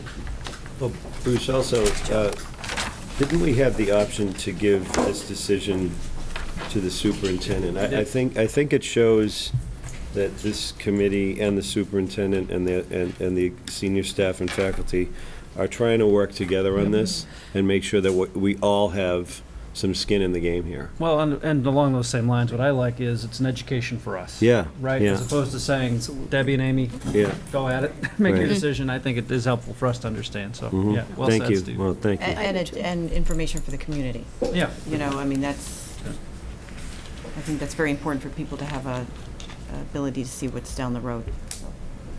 I agree. Thank you. I see one member of our Wow. guest speaking table has not left. No, Allison, if you could just stay right where you are. And if we're ready to move on, I'd like to invite Representative Jay Barrows up to the guest table as well. So pull up a chair. You get to share the table. have a mirror to see. No, I did not. So while they're settling in, you have in your packet the Tri-Town STEM Expo flyer, which was a brochure, which was absolutely a wonderful event. And Jay actually asked to be here while we talked about it. So I'm going to turn it right over to Jay, actually. I was going to turn it over to Alice. You may. Well trained. She picked that up a couple of years ago. No, I just came today to just celebrate with all those little kids from Foxborough and Norton and Mansfield that participated in our Tri-Town Expo. It was an amazing day, a little damp, and it found out that colleges don't really like public school buses that come rolling in and out. It was a little difficult in unloading all these kids, but it was amazing the support we had from Wheaton College, which I'm trying to get thank you letters out to the folks that really helped us with that. It was an incredible giving of their campus to us, to use both the field house, the gymnasium, the brand-new life science building that was recently opened a year or so ago. The support staff that they lent to getting the thing organized and ready was really outstanding. But to Allison and Tanya Benoit, who really led us the last couple of years in putting this whole thing together, it was really far more amazing how to do it. And to think that the companies in our area that participated, and especially Schneider Electric Foxborough, had a whole crew on staff, not only presenting in the Science Center, but also in the exhibit hall, so kids could see firsthand, get a chance to talk to folks that are involved at Schneider, and learn more about what goes on. And then we had some students from Wheaton also participate and run a couple of demonstrations. We made some slime and did that sort of thing, which is pretty cool. iRobot was there, we had the state police there, we had someone from Foxborough Police there, showing the kids all the different things that go into STEM. And but I really just came today to thank Allison and to thank the committee's support. And I'm hoping that next year we can choose, I think this is the second annual Tri-Town. Probably ratchet it back a little bit, maybe lower the numbers so that we can handle a little bit easier. But when we had 800 kids in the gym, because we couldn't, the shift in moving everybody, I came up with a brilliant idea. He did. It was one of my small contributions. We had the kids from Mansfield, which were about 400. So they were, I think that's the way it was, right? Mansfield was sitting in the stands, and we needed to move the 400 kids from Norton and Foxborough in and kind of get everybody to... In the same hallway. Yeah, in the same hallway, which is about 8 feet wide. So I suggested at the top of my lungs, I screamed out, let's see if the Norton Foxborough kids can be quieter than the Mansfield kids. It's brilliant. Was it a success? It worked. It really was. It worked so that we could provide some instruction to get all these kids moving. So just for that alone, to bring the three towns together, we couldn't have done this individually. And the support we had from our chamber, and I think next year, now that some people have done a demonstration, kind of know what to expect. That was the biggest question, is like with a company, well, what do you want me to do? Or what can I do? And so now that a few have done it, we'll be able to lean on them additionally to have them come back with some other folks to participate. So it was well done. So congratulations. And I have a resolution for you. Wow. It's pretty special. Wow. Fancy. From the Commonwealth of Massachusetts, the House of Representatives, be it hereby known to all that the Massachusetts House of Representatives offers its sincere congratulations to Allison Mello in recognition of your integral planning, organization, and execution of the first ever Tri-Town STEM Expo. The entire membership extends its very best wishes and expresses a hope for future good fortune and continued success in the next Tri-Town Expo. Given the 16th day of June 2014, signed by Robert DeLeo, the Speaker, and offered by State Representative Jay Barrows from Foxborough. So this is for you. Isn't that nice? And so thank you. And I'd like to hear your take on what happened and fill them in. Okay. It's a little I can't wait for Allison's take, but may I say, without Allison, it would not have happened. Absolutely. It really That's was. not, and that's not an overstatement. It really was a collaboration, though, and it was so. I was very grateful to have your support and to have the support of Tanya Benoit and Kristen Turcott from Wheaton College, without whom I don't think we would have ever made it. I mean, she was just so patient, and the hundreds of emails that went back and forth. But it's really easy to come here and talk about things. And I was thinking when the student was here earlier trying to describe his poster, how you all had a different visual in your head of what that poster must have looked like. So I really believe a picture speaks 1,000 words. So I really wanted to show you what this day was like, because quite honestly, after 2 years of planning and after presenting at the Tri-Town Chamber several times, and after visiting Invencis, which is now Schneider Electric, and having wonderful brainstorming meetings with them, and Cindy Peterson over at Brigham and Women's, and just so many of our community partners for 2 years, and then recruiting people because there's a lot of kids, and wondering what they're going to bring to the table, and will they show up, and relying on others, which is not my strongest attribute. you wonder what it's going to be. And as we set up the exhibit hall the night before with all the tables and it was empty, it was one thing. But once it was filled with people ready to share their time, their talent, their hands-on activities, and that was, I think, what made it challenging for some business partners, is that we really wanted to commit to that so that kids could have a hands-on experience, because we know as educators that engages them and they'll remember it. Once it actually came to fruition, even I couldn't believe what a spectacle it was. It was quite a big event. And by Wheaton standards, they said it was one of the biggest they'd ever done. So I'm sure they were very happy to have us, but happy to see us go. So those were our students arriving, and they were very excited. I think just the idea of being on a college campus and being in science labs and seeing what that's like might give some students an idea about college that they may not have had. And this is right in their backyard. So just a quick overview, and we've talked about this many times, I won't spend a lot of time on it, but why would we put this much energy into STEM, and why would we do it now? As you can see, the projected job increases in the STEM field top all the other fields, and they're just growing by leaps and bounds. And right now we do not have enough Americans to fill those jobs, and some of them are just staying vacant. So we really want to prepare kids to compete in that field. Students who report early expectations for their career in science, math, technology are more likely to complete a college degree in STEM. Mitchell Chester, our commissioner, talked a couple of years ago about many students who begin to pursue it but do not finish it.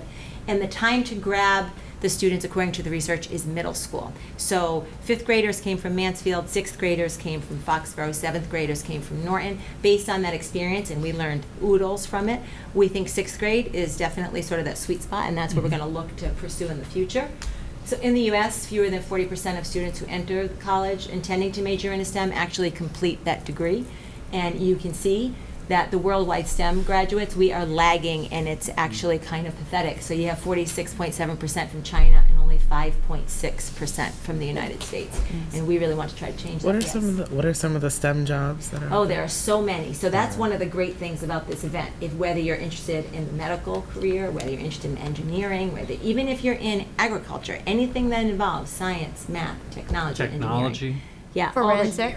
Forensics, yes. Some things that you wouldn't expect. I mean, you might expect chemistry and you might expect medicine, but we had many police officers there showing us what they do with fingerprints, and that was the Something forensics more like one. technical subjects versus humanities, like English or social studies, more the technical type subjects, science, math, technology, engineering. So why STEM education? So the ultimate goal of STEM is to encourage students to take an interest in the subjects of science and math, and then that naturally lend themselves to technology and engineering. This will be beneficial to them when they enter the workforce, and in turn it will help our economy. So helping our students helps all of us in the long run. Our charge for this event, and started as quite a large committee actually of people who were interested in putting this event together, was to organize something that exposed students to a variety of the fields so that they could get an idea that I might not be interested in this, but oh, I didn't realize that you could design video games, and that science and math, I never knew that before. So we wanted to show them the exciting side of STEM and all the different careers that are available in the field. And then our mission was to provide an opportunity so that they could actually engage in it in a hands-on way that could have an impact on them. We wanted them to leave being more interested and more excited and more informed about STEM. So what did our expo offer? It actually offered a lot. We had many moments of panic about our exhibit hall because a field house is a big place to fill, and when you have 800 students need to go through, you can't have 3 exhibits. So we were fortunate to have over 50 interactive, and I think that's an important component, exhibits.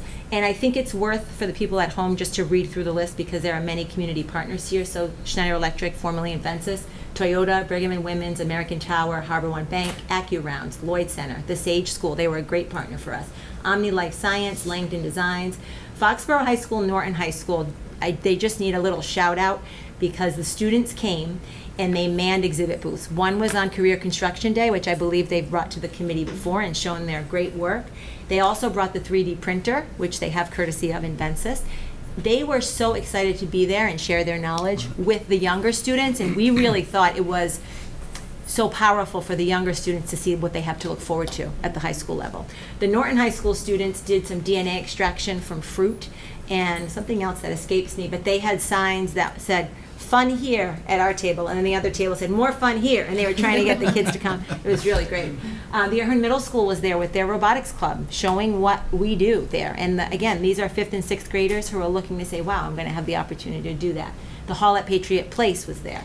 Meditech, Instron, Cambridge Science Festival, iRobot, Foxborough Police Department, Partners Healthcare, Spalding Rehab, Northeastern Savings Bank, Playwell Technologies, the Expo program, and Green Schools were there. So we had a lot, and that's just to name a few. There were others. So this is an aerial view of our exhibit hall. This was right in the morning as it began. And I just wanted to take you through a couple of the exhibits. So this was one from Schneider. You'll notice all the green shirts from Schneider Electric. Even people from outside the district commented on the heavy representation from Foxborough. So we were very well represented and very proud to have them there. This was actually a 2-part exhibit. One was on computer chips, and one was on some sort of a medical technology where they have this medical suit that they put on and went through this virtual reality that was really cool. This was one of the Norton High School. They made edible cars, and they tested their velocity on a ramp, and they manipulated some of the variables to see if they could change it. This is Detective Scott Hodson from the Foxborough PD. He did a display on forensic science, and I ran into him at the post office the other day, and he said, you know, I brought those plastic badges, and I didn't expect those middle schoolers to go for them, and poof, they were gone in like 10 minutes. They all love their badges. And if you look at their faces, they are mesmerized. In fact, in all the pictures, they are totally engaged in what's going on. There's our robotics team. That's Mrs. Tatro there from the Ahern Middle School. Mrs. McDonough was also there. Is there Bellinger? Yes, and our students. And there's He's there somewhere. Debbie and Jay right there in the picture. Oh, yeah. Yeah, there you are. Here's some medical technology. He's explaining to those students are not Foxborough students, but they're also very engaged. Thermoplastics, that is Laura Isaacson. She is our APP Tech teacher at the Ahern Middle School. She was showing kids how to use the extruder with the thermoplastics. Totally fascinated.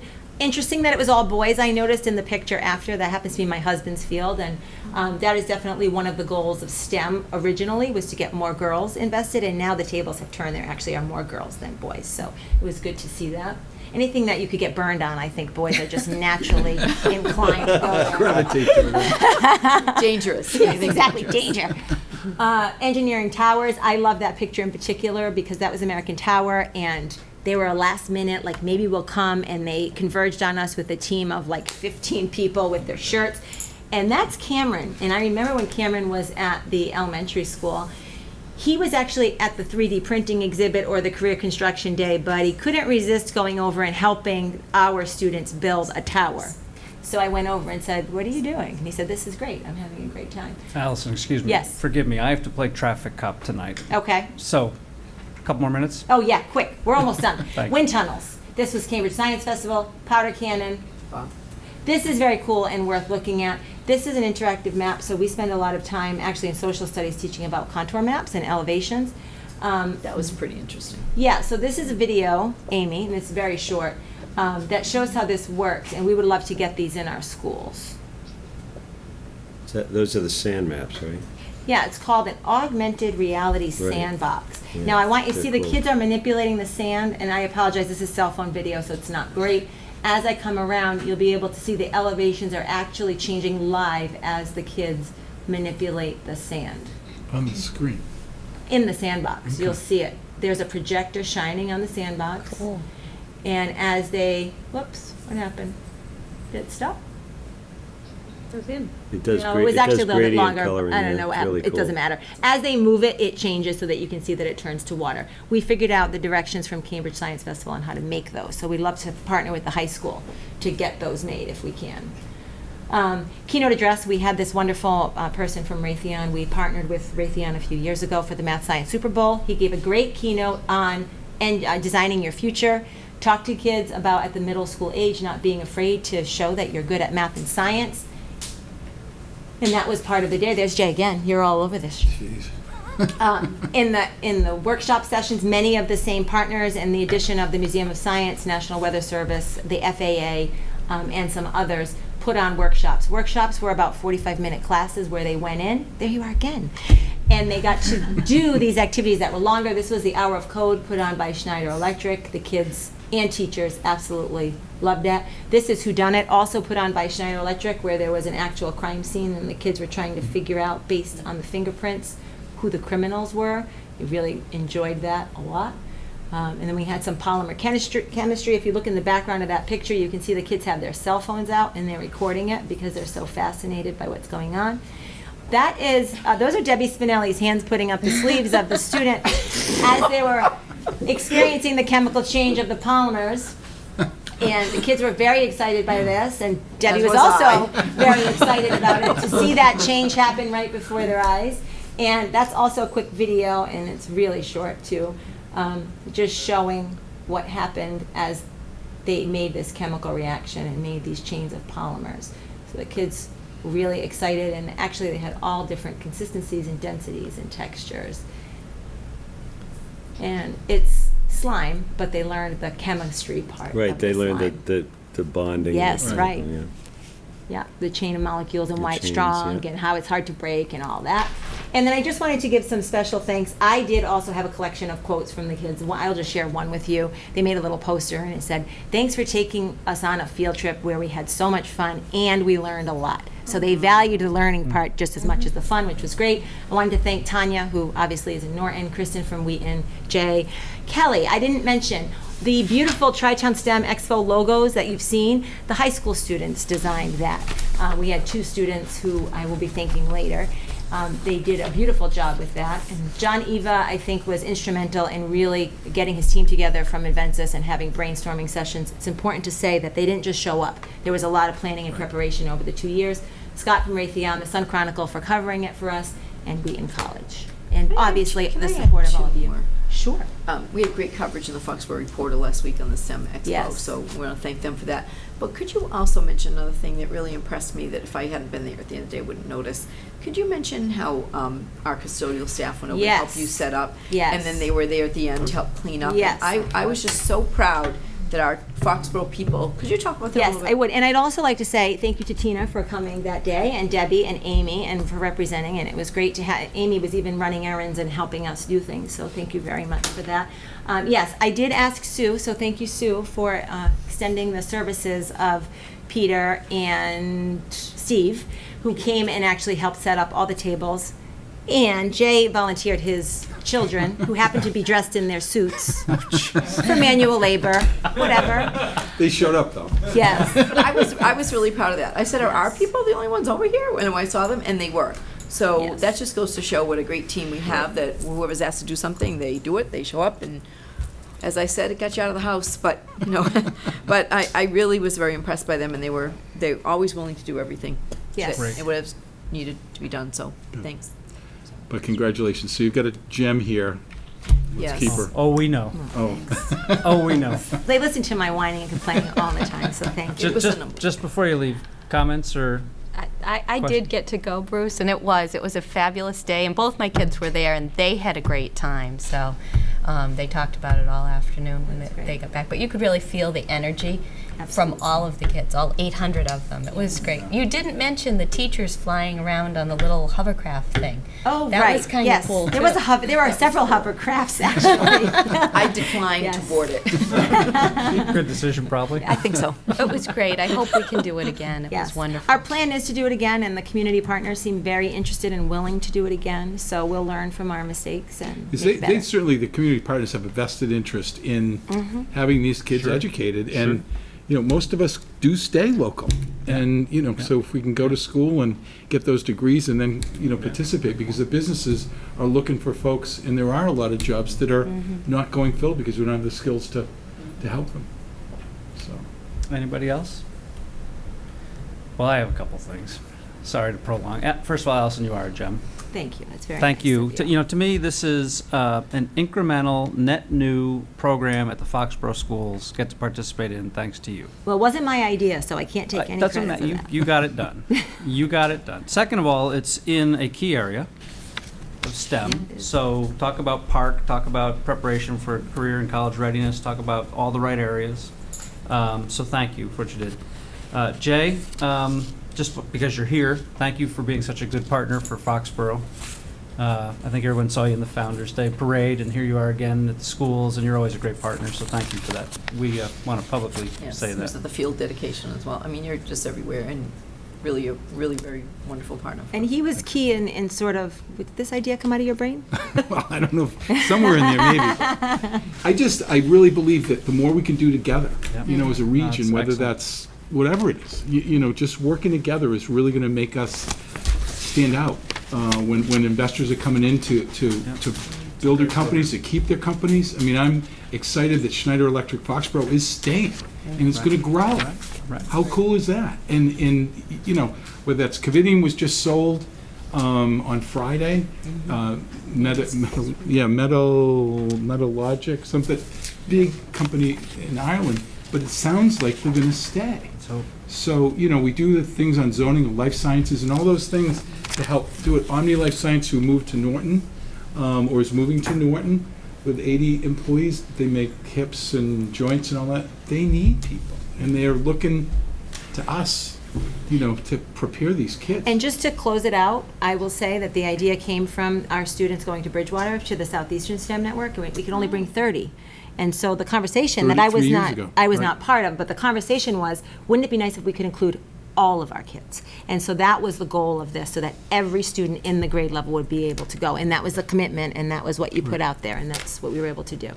The final thing on my mind, you know, I can't remember ever in my time here having a meeting where we had a governor's commendation and a House of Representatives resolution. Wow. And maybe you can aspire to be like our younger students and get to the governor at some point. But Jay, thank you. Thank you welcome. for Thank you. recognizing it. Allison, great job. And thank you for being interested. It's always great to come and have your support, so thank you. Thanks. Have a good night. Best events we've ever had. That was like a teaching and learning highlight Oh, it in the was. middle of the agenda. I know. It's wonderful. So many good things happening. So speaking of so many good things happening, Yes. Thank you to all who could be there for the dedication and naming of the Sam Burns Community Field this past Thursday. It was a really special night. And as I said that evening, every day is a good day to remember Sam and what he stood for and what he taught us. But that was really special. And I think the naming of the field after Sam will really help the whole community coalesce around everything that could go on at that field, and with the right attitude of moving forward and coming together as a community. I think it represented the best of what our community is, which is how we work together and how we inspire each other. And it was a wonderful night. During that evening, for those of you who were there, we had a surprise donation announced by Jim DeBellis, who was part of the original Turf's Up committee, that John Spinney and the Spinney family will donate $25,000 toward the turf field scoreboard. So that was a wonderful announcement that we weren't really expecting, and it's a very generous offer, and it really puts us in line with, you know, I'm not sure how many more phases we have left. I kind of jokingly refer to as phase 2, 3, 4, I don't know, maybe 5. But we need the scoreboard, that's our next step. And Mr. Spinney recognizing that that probably is the next step that would allow many more teams to play on it and for multiple events.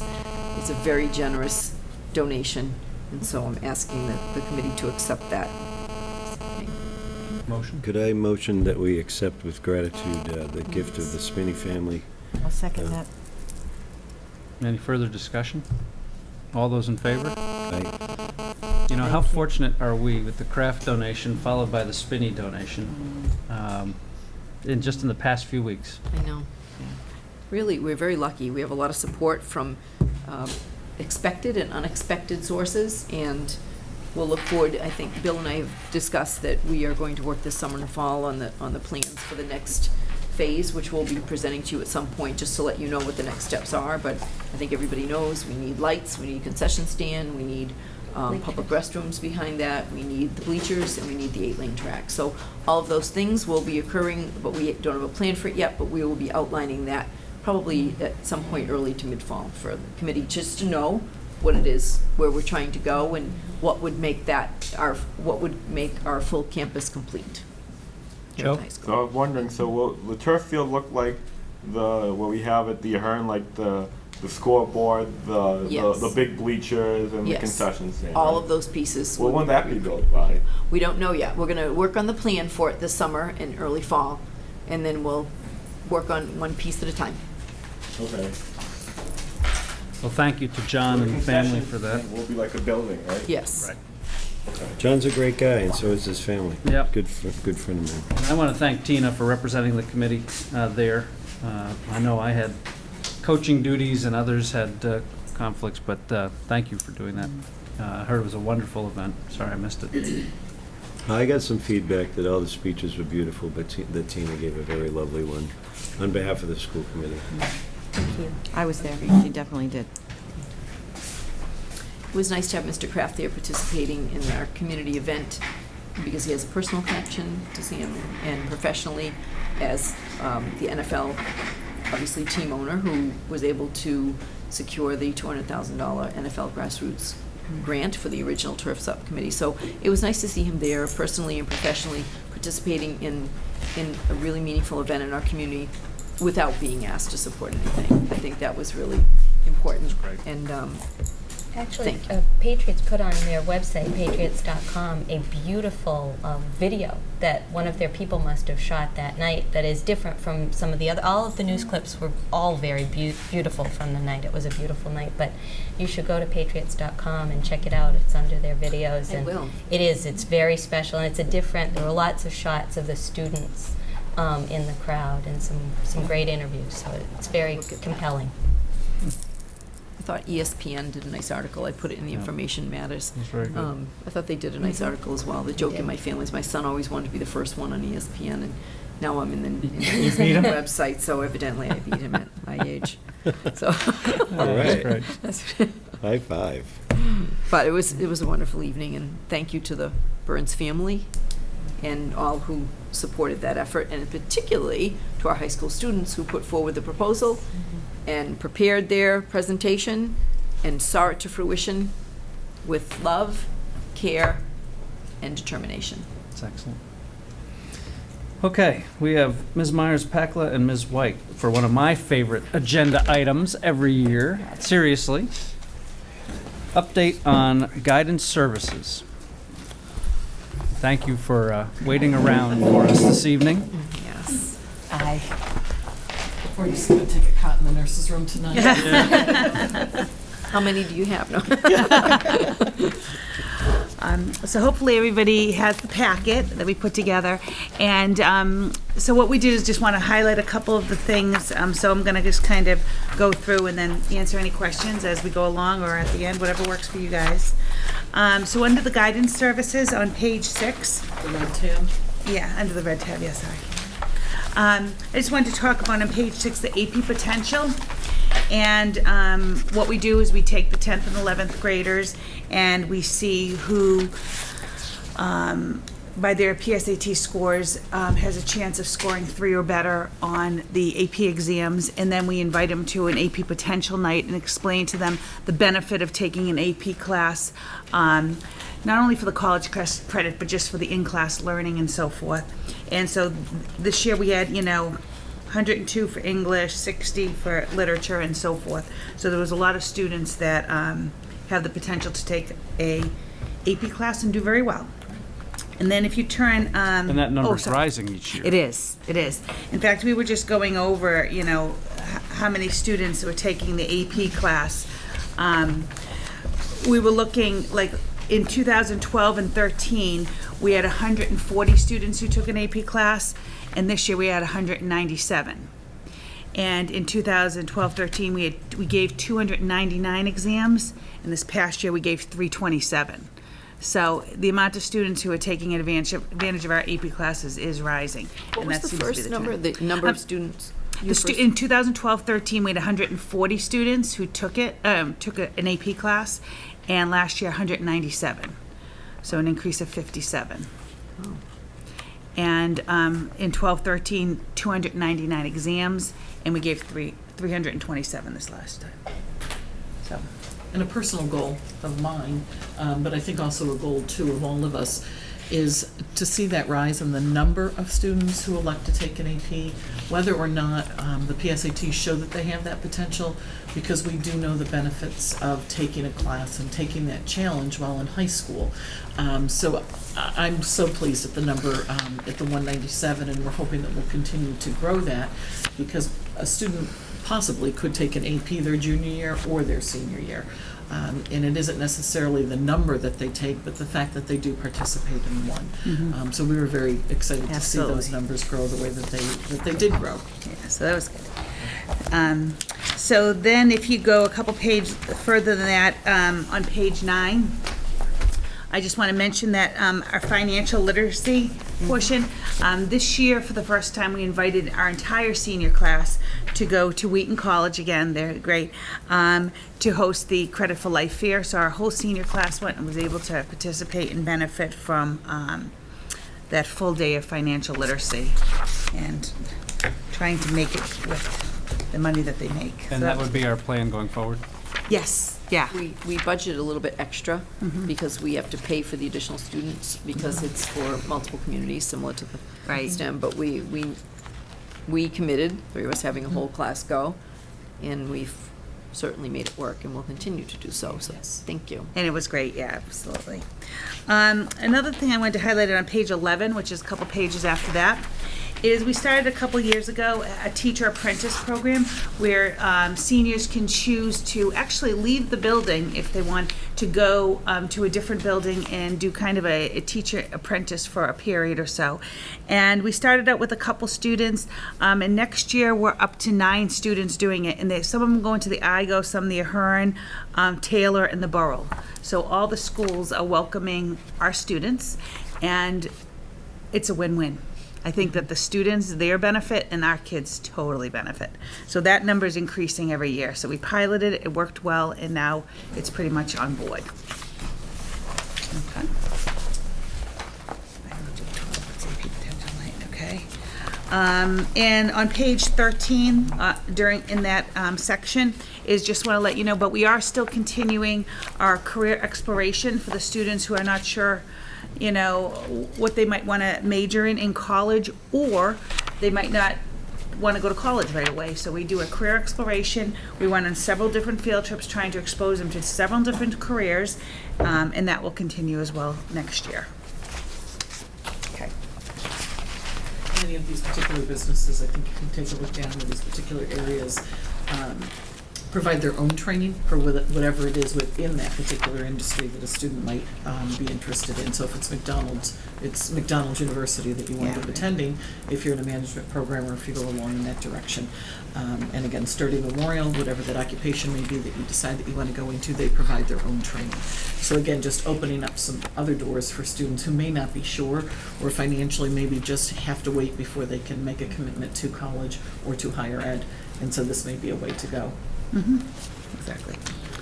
Okay, in the next section, which is the developmental guidance section, I want to turn to the last couple pages, and that's the new courses for 2014 and 15. Right after the program of studies page. Yeah, sorry, yeah. It's kind of at the end.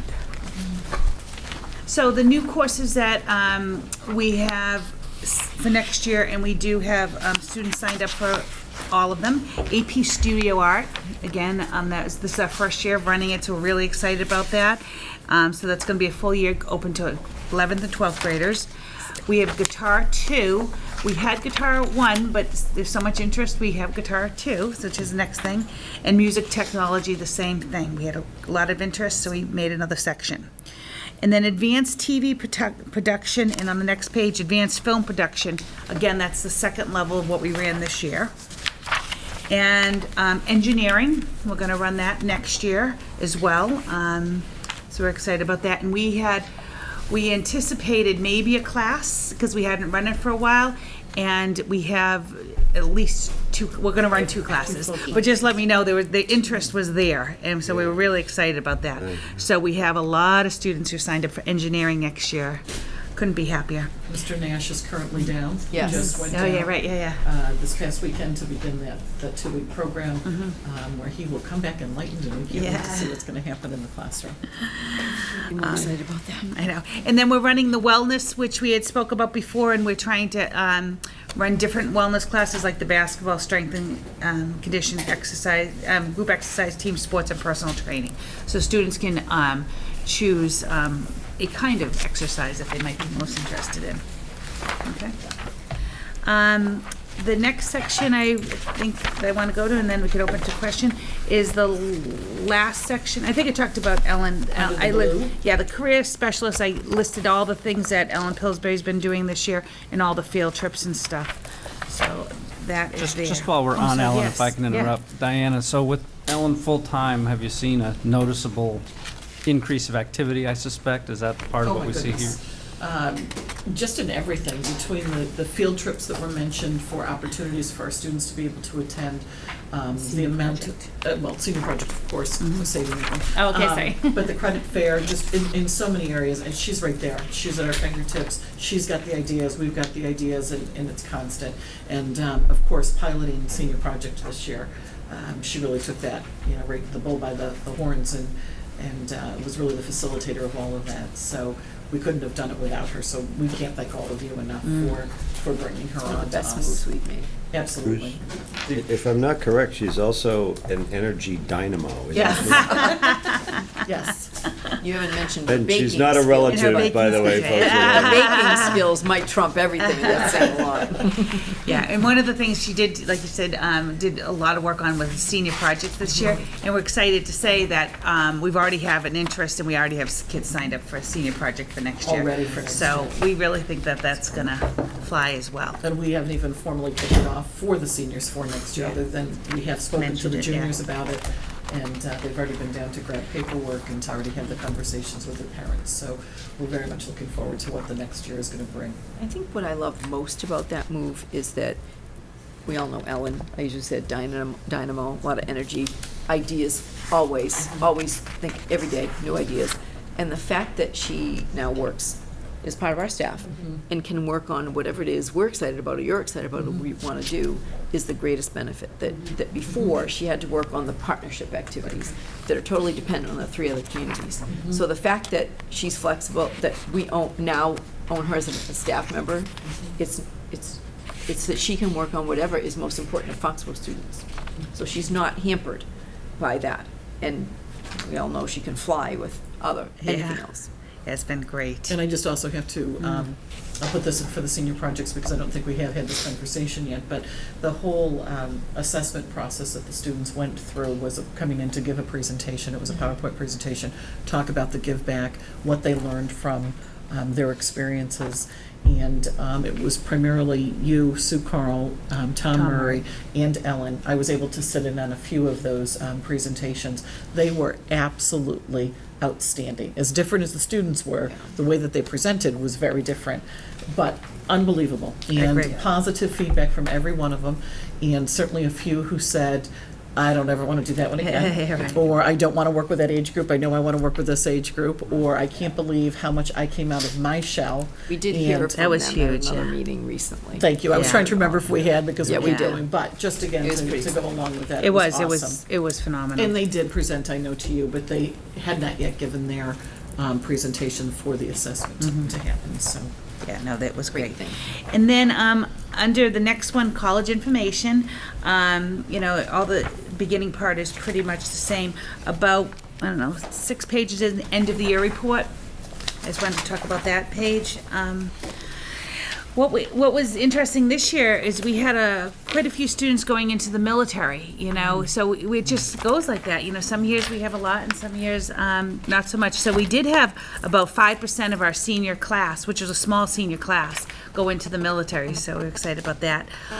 So when you look at, the data and so forth, we still have about 89% of the students going to a 4 or 2-year or a trade school. Okay, but the split up is a little bit different, which 72 to a 4-year school, 12% 2-year college, 5% a specialized school, and then we have the military workforce and post-grad. So we're still at like the 89% going on. It just split up a little different this year. And then we're not going to go through all where the schools that students applied to and got into, but it is quite impressive. Our students are very prepared for college, and they're getting into the good schools. So, When does this get updated? Is it in the fall, so the kids, so that you can, this is a communication tool for colleges? right, we So is actually this- do it at the end of the summer, the beginning of the school year. That's what I thought. Yes. Okay. Because the schools want it right away. Right. So, yeah. As always, this is very impressive. There's a lot of information here. Is this put online so that people can look at it, or no? Or is it in the guidance office? You know, if somebody it's wants- not, but I think that might be a good idea. We could probably do that. Yeah, we just, we There's a have, lot of really good information in here, especially for parents of undergraduate, for their seniors, and they want to, get some information about college acceptances, and, the percentages of kids going on to school. we I do just have it think in it's- guidance. I know there's some there's some up here. And we also usually leave it up at the administrative offices and so forth. In the past, sometimes we put a couple at the library and things like Yes. that. So, yeah. Oh, it's great. And various aspects of this are either up and online or in other Absolutely. pieces. It's just, It's it's not the nice whole that it's booklet, all right, yeah, right. Yeah. It's wonderful. Thank you.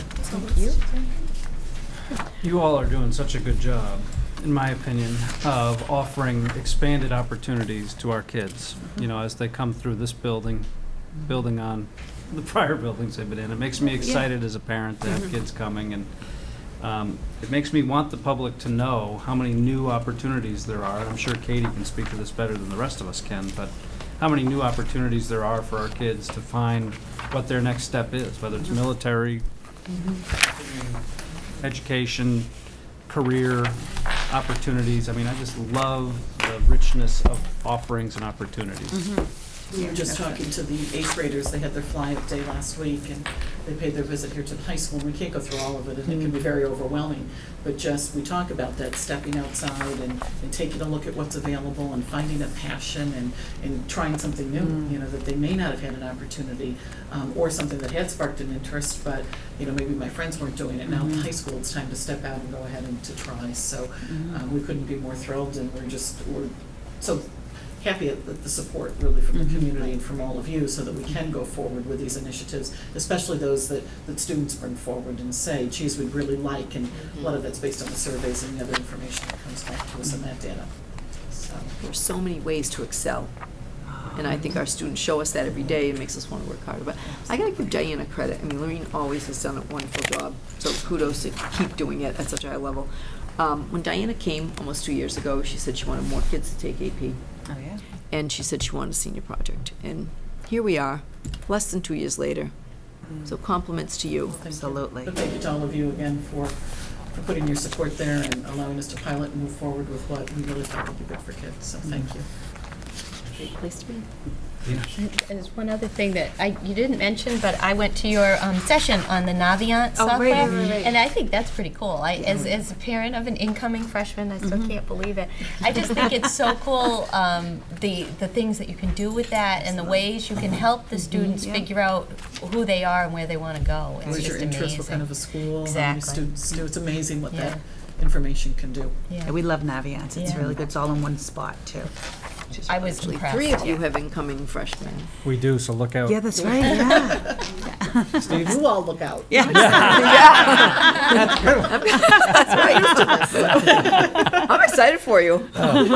We are too. I tell you, I've enjoyed this report every year. I'm now finally. Steve, Yeah. Steve, go ahead. No, I just wanted to also acknowledge the other part of the guidance department, and that is that while we can't go into details, and we won't, they also handle a lot of difficult situations privately, confidentially, and I will always ask, and I think it's a common theme here on the school committee, if you need more resources, please, if it involves us, please come and ask. But, you do help a lot of people, in the background with, again, under confidentiality with, in some cases, are very, difficult, intense situations, and that's part of the job too, and Absolutely. and part of the love that this town has, I think, through its staff and sort of a general theme of how we operate around here.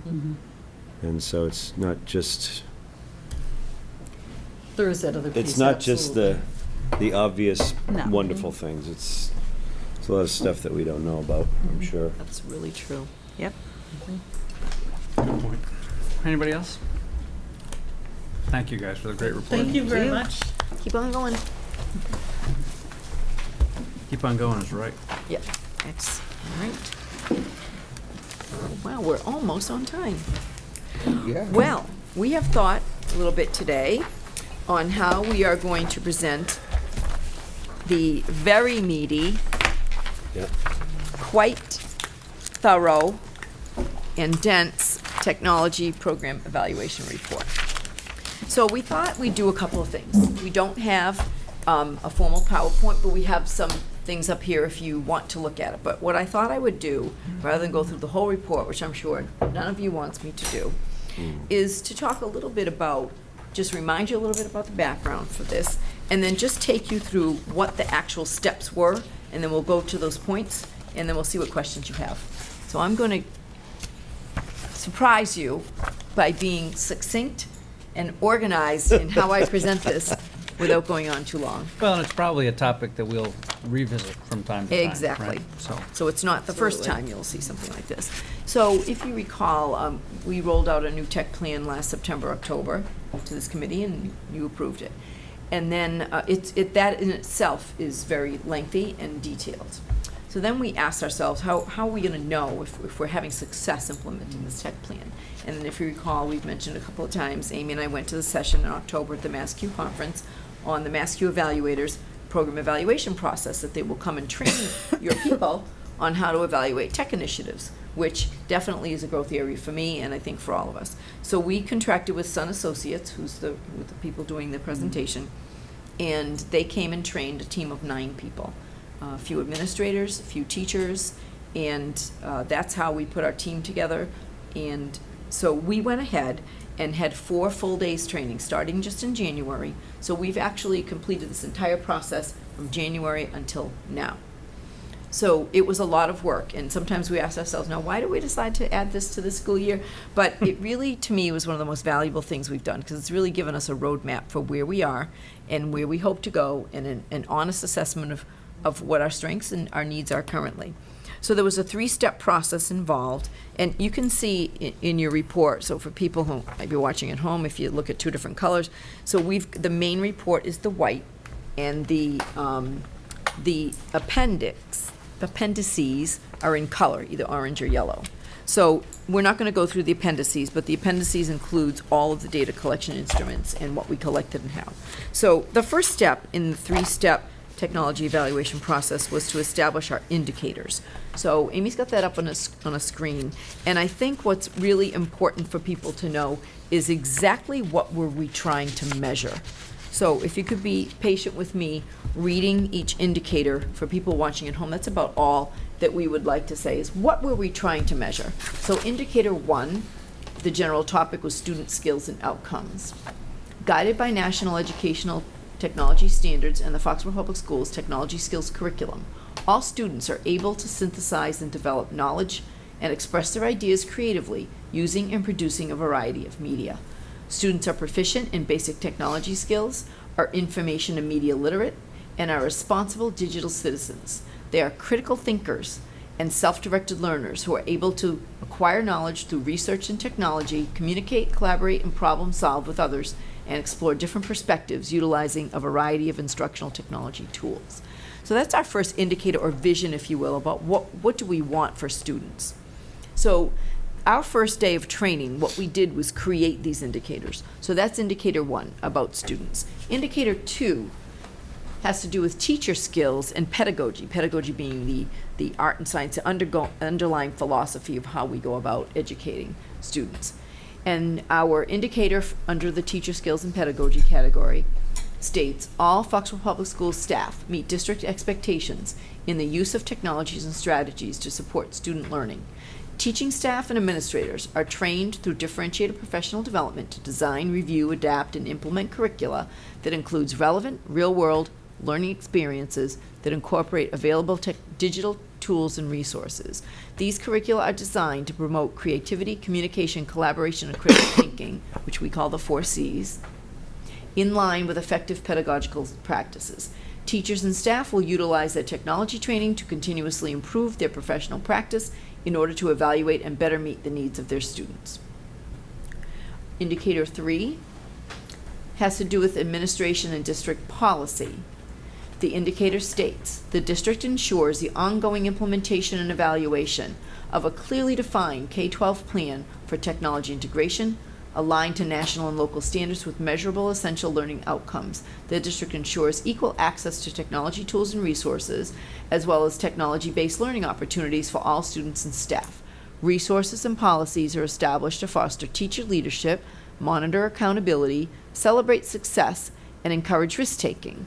The district maintains and constantly reviews policies necessary to ensure safe and ethical technology use. And finally, indicator 4 is about infrastructure. The Foxborough Public Schools technology infrastructure supports all students and staff with access to up-to-date and emerging technologies in line with effective educational practices. The district ensures a budget that supports the continual upgrade and maintenance of technology infrastructure, including adequate network and internet bandwidth. The technology infrastructure is bolstered by both technical supports and effective teacher and staff professional development. The district supports an environment with the necessary resources for ongoing communication and collaboration between home and school. So that was our first step, which was really important, is to establish the indicators. What do we want to measure? What do we want to measure that has to do with students, teachers, and then the second 2 categories about policy and infrastructure support those first two global areas. So that was our first step. The second step was collecting data to measure those 4 indicators. So you can see from the appendices what exactly we did to collect data to measure. So if you look in the beginning of the report on page 4, it does explain clearly what we did to collect data. So in order to triangulate data, multiple sources of data were collected during the months of March and April 2014. They included online parent and teacher surveys, focus group interviews, individual interviews, classroom walkthroughs, and artifact analysis. All the data collected was reviewed by the team and measured against the set criteria that I just read to you, the 4 program review indicators. We used K-12 Insight to deploy the surveys. We had teachers and parents respond to those surveys, and then specific focus groups, which are personal interviews of small groups of people, were the elementary parents, secondary parents, middle school students, high school students, elementary teachers, middle school teachers, high school teachers, curriculum directors and department heads together, and the technology staff. So there were 9 separate focus groups. And then the principals were interviewed individually using the same questions.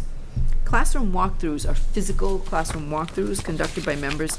All of these data collection points were collected by members of this evaluation team, plus people who are on the standing technology steering committee that have knowledge of what we're trying to do with technology, and no one else. And we always sent people who had no connection to that building or that department. So physical classroom walkthroughs were conducted, and they had a specific protocol for recording the data, and you see that in the appendix. And artifacts were collected from those classroom walkthroughs that would more inform the team as well. So you see in the report, which I'm not going to read, is that under each indicator, if we had a claim, so I put in bold anything that was a claim. A claim could be something positive. A claim could be something neutral. A claim could be something that indicates a need or a weakness. So all of the claims are in bold. And then the supporting evidence from all of our multiple sources of data collection are in italics and clearly labeled as to what source they came from.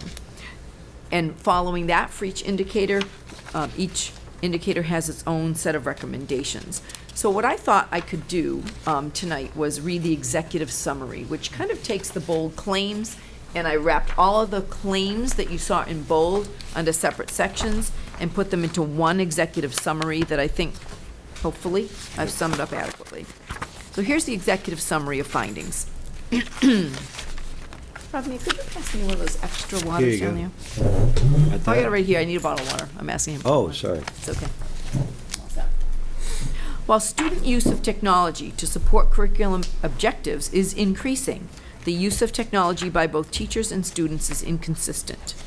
There are 3 main barriers to technology proficiency: lack of technology devices available to students, filters and blocking of internet sites and online resources, and limited student access to websites and online platforms for collaboration to encourage anywhere, anytime learning. I bet Ravmir can certainly validate that those things are felt by our students and teachers. In addition to proficiency in basic computer skills, students must be provided additional opportunities to build and practice their skills in collaboration, communication, creativity, and critical thinking. These 4 C's are being developed consistently by faculty within all curricula across the board, so that's definitely a plus. And technology plays an important part in enhancing this work. Digital citizenship, a critical component to online communication and collaboration, is fairly well understood by our students. District expectations for the use of technology in the classroom are not explicitly communicated and understood. As a result, the frequency and purpose of use of technology across the district is inconsistent. In part, this is due to the fact that equity and access to technology tools and resources across the district is not presently ensured. While many technologies are up to date, many are not. The pace of acquisition and implementation of emerging technologies has been the greatest challenge. Additionally, professional development and collaboration as it relates to technology should be increased to ensure the consistent use of district resources by all teachers. The district should leverage the strong teacher leadership that exists throughout the district to meet this goal. Adequate funding through the general operating budget and the capital improvement program is available to build the technology infrastructure, upgrade technologies, plan for emerging technologies, and increase general access to technology tools and resources. The district's new technology plan includes a vision for the use of technology and its role in the teaching and learning process. However, the plan and vision have not yet been well communicated across the district. This is an important next step for the district. Thought I'd stop there and see if you have questions, and then maybe for the purpose of the audience, just give a couple of examples of indicators, of recommendations under each indicator, so people have a flavor of the kinds of things we're recommending. Would you like to do questions now, or would you like me to read those samples? Could read the samples. Okay. Just a couple. I picked three to four in each section. So recommendations for indicator 1, student skills and outcomes. There are many, but here's a few. Restructure professional development to incorporate technology-driven activities. Reevaluate current access on behalf of teacher and students to online resources. Leverage the strengths of teachers and district staff members in the area of technology integration for the purpose of advancing professional development. And continue to provide instruction in digital citizenship, including ethical and safety implications. We all know how important that is. A couple of recommendations, examples of that under teacher skills and pedagogy. Shift pedagogy toward more student-centered learning to develop student higher order thinking skills. Define the district expectations for teachers regarding how technology supports students' attainment of curriculum and learning objectives. Clarify the tools and resources students are allowed and or expected to use, and ensure equality of access at all buildings and levels. A couple of examples of recommendations under district policy. Develop a specific structure for communicating the plan and vision to all staff in the fall of 2014 with an opportunity for active engagement with the plan. Clarify the vocabulary used in the tech plan. We felt that some staff may find some of the terms confusing. For example, one-to-one computing may not be widely understood, or it might be misunderstood as one-to-one student-computer ratio in the computer labs. That's an example. And to utilize the collaboration tools available in our new Office 365 platform. This will allow teachers to have a better structure for collaborating with each other about curriculum instructional strategies, including technology and assessment. And two examples of our two or three about recommendations under infrastructure. To create student email accounts within Office 365 at the secondary level, not at elementary, to allow students to collaborate and work on assignments both at home and in school. This flexibility is critical to the district's goal to provide that anywhere, anytime learning opportunity. And we heard from students that that would be definitely beneficial for them. Continue to build out our infrastructure, including wireless access, network switch upgrades, and relocation of the fiber hub. Our goal is to have the middle school completely wireless by this September, and to complete the elementary schools the year after, and to continue to increase professional development and collaboration to ensure consistent use of the resources by all teachers. And then last in the report, finally, we have kind of global recommendations. And first of all, to use the findings in this report to revise the new technology plan as necessary. Use the findings in this report to inform the new district strategic plan. So we'll be visiting this report on Wednesday evening at our next meeting. Provide annual updates to the school committee. And we thought it would be a good idea to revisit this report 3 years from now to measure progress in all of the things that we said, to see if our claims have made progress, and to see if we've made progress in all of the recommendations. Are you going to put this document online? Because this is... I'm going to put this on the website. Yeah, great. Yes. I'm sure a lot of people are interested in this. Mhm. There's a lot of meat to it, so, again, very thorough. I think it just speaks to all the work that's being done in a very clear, succinct way. And I think that was a nice Amazing. job summarizing a lot of information. Yeah. Thank you. Debbie, at one point, help me with the process. At one point, I think Steve and I volunteered to serve as committee liaisons to the technology.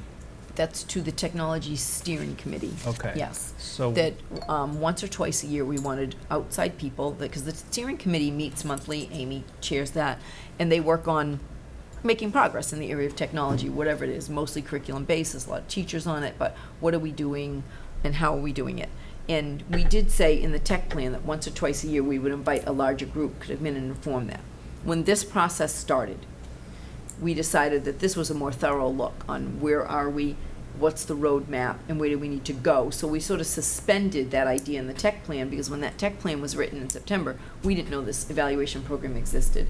So we took a little bit of a curve in the road to say, let's get a much better handle on what's actually happening, rather than just have a plan and try to carry it out. So that, they still obviously meet monthly. They're the drivers of what happens in technology in the district, in terms of collective decision-making and deciding what the next step will be.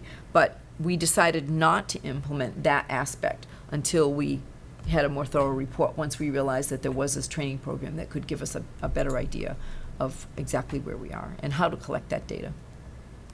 So are there services going to be needed? Yes. Is the question still on? Yes, but what we have to We do can just now- meet at Best Buy and hang out at the laptops. Oh, if no, you you'll want, be you and I. tapped. What we have to do, I think the next step is to look back, for us this summer, look back at the tech plan and see how this informs it. That's really Yeah. critical. And we're going to tweak the tech plan because we know more now. Mhm. And then we'll have a better tech plan, and then the tech steering committee will be more responsible for implementing the aspects of it and see how we're doing with that.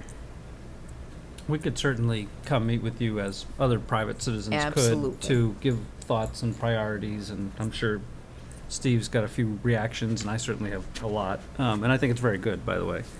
But I didn't know if what the right way was to do that, whether there was a process at which point we'll give you some thoughts, or whether we should just come do that individually, or how you'd like that. It's up to you. Our administrative team is going to be taking a look at this at our retreat this summer, our August administrative full team retreat. That's a key component of what we're doing. Good. And then we'll have a Yep. plan for how this After that. then rolls out. Yeah. Good. So any input is good input, but we felt this was a much more scientific way of collecting data about how we're doing and whether our tech plan hit the mark or not. So now, having the two gel together, we feel will put us in a really good spot. Well, I think it's a great report. Anybody have any comments? I don't mean to dominate this part of it.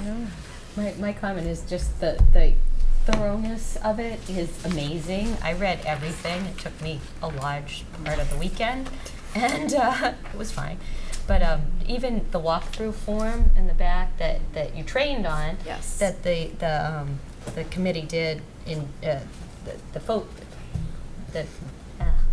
evaluators did. That's what I'm Yes. trying to say. It's getting a little late for me, but it's just the collection of all this information was a huge effort, and you Was. really compiled it in such a readable, logical manner. I know it was a lot of work, but it is a good compilation. I think it's at least a good roadmap for where we need to go, and now we just have to figure out how to get there. Right. I think it's all in there. Mm-hmm.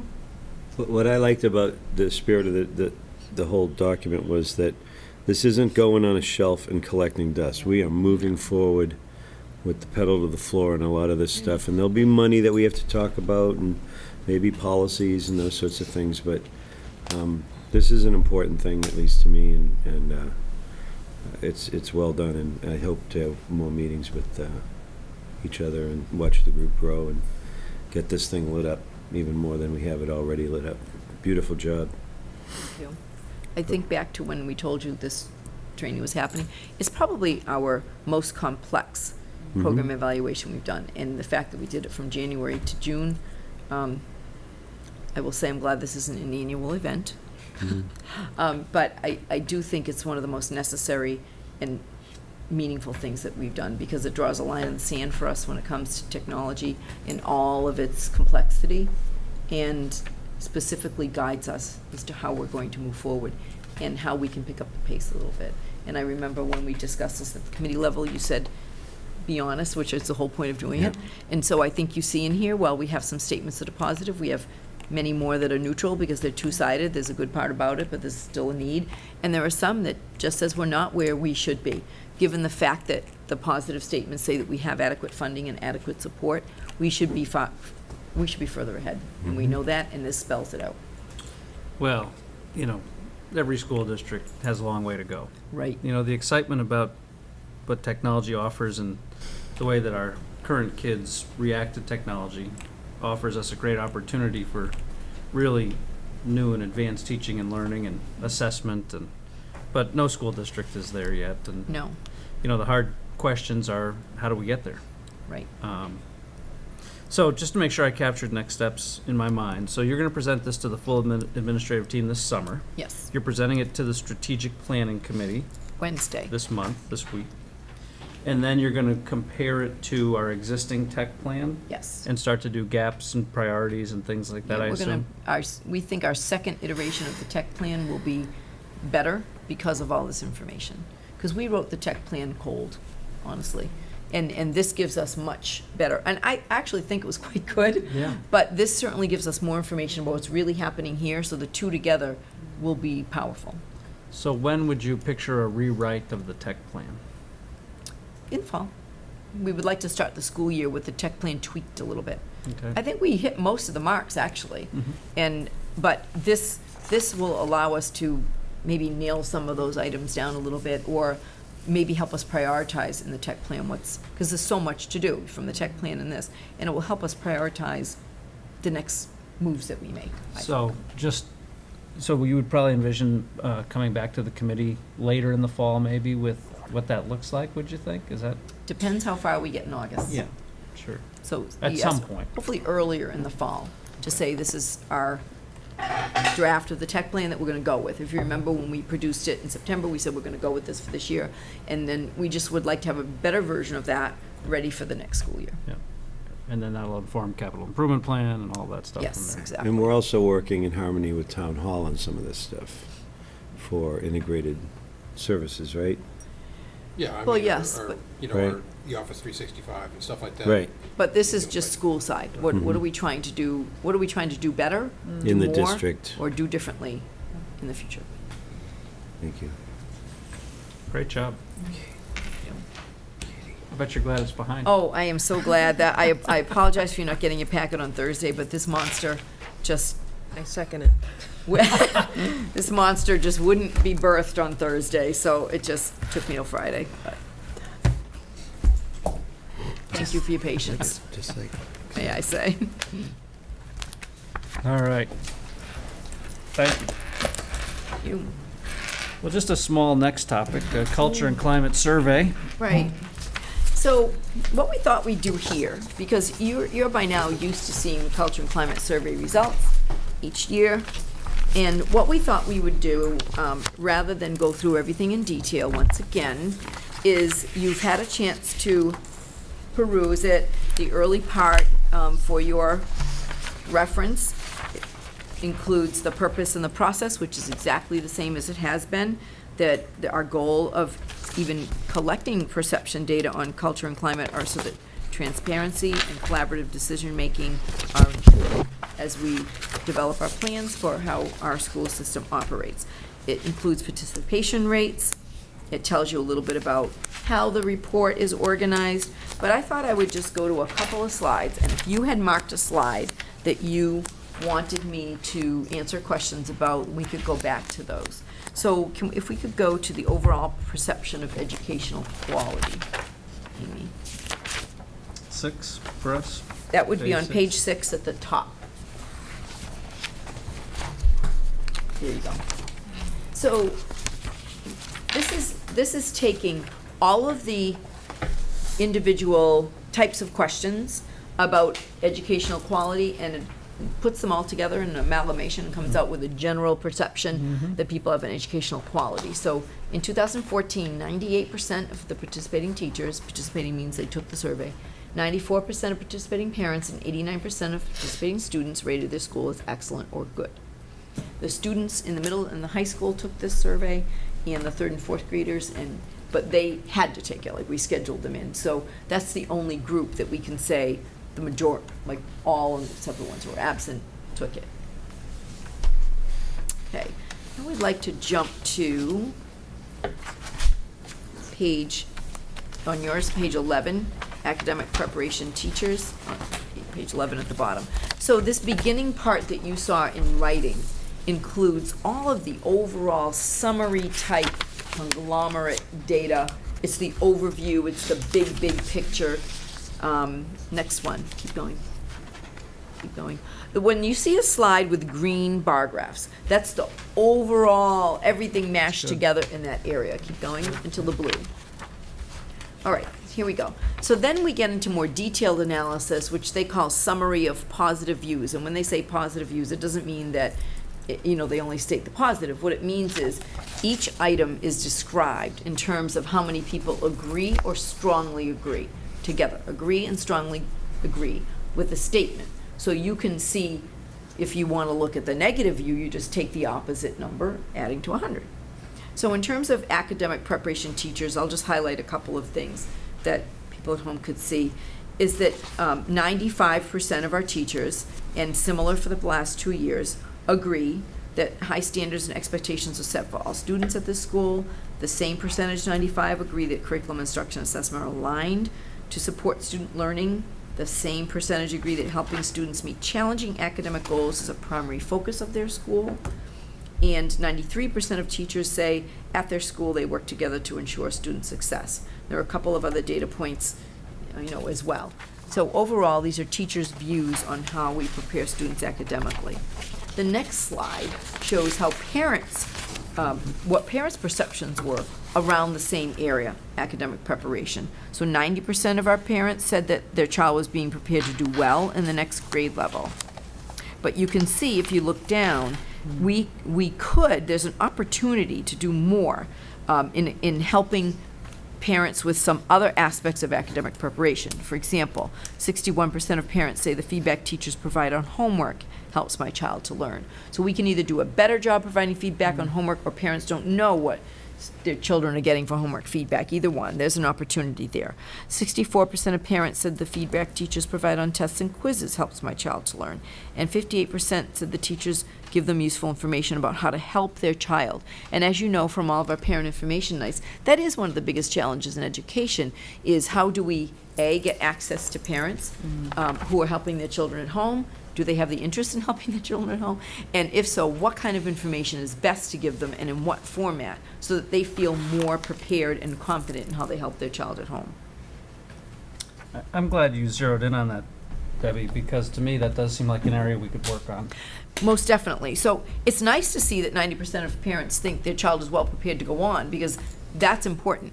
But what they're also saying to us is, how can I feel more confident and do more in my part to understand the feedback my child is getting and then help them with it? Could it also be that some teachers do a more effective job currently providing feedback than others do? It could be.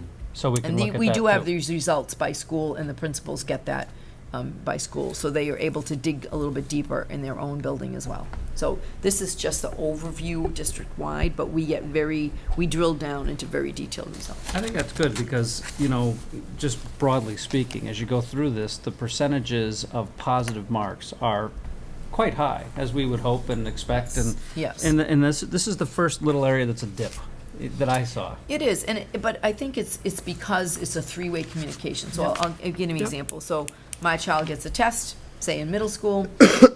I see the written feedback on the test when it comes home, but I may not know whether or not the teacher sat down with the child to explain how they did on the test, what they could do differently next time. I may not be, this might either be, because when it says they're not, we could get better, we don't know exactly what it means, so we've got to dig down a little deeper. Is it because they're not privy, because some kids don't really tell their parents everything, just a clue. So we don't know if the child is getting the feedback on those tests and quizzes, for example, and the parent is not aware of it, or if the child is not getting the feedback. So that gives us really good things to discuss. I mean, my guess is partly they're not aware of all the feedback the child gets, or whether it's effective feedback for the child. Bruce, I had a question. Yeah, go ahead, Katie. About a number that struck me, because I know that the schools do a lot for this, but then, under student support for parents on page 13, there is a teacher, counselor, or other staff member at school that my child can go to for help with a personal problem. Yes. So there's a decline there over the last 3 years with 66%. So I know there's a lot of work that goes into this. So my question, would be, and I'm glad you can kind of dig down to really understand where this is coming from, is it not communicated to parents? Well, can I get there in a sec? Okay. Okay.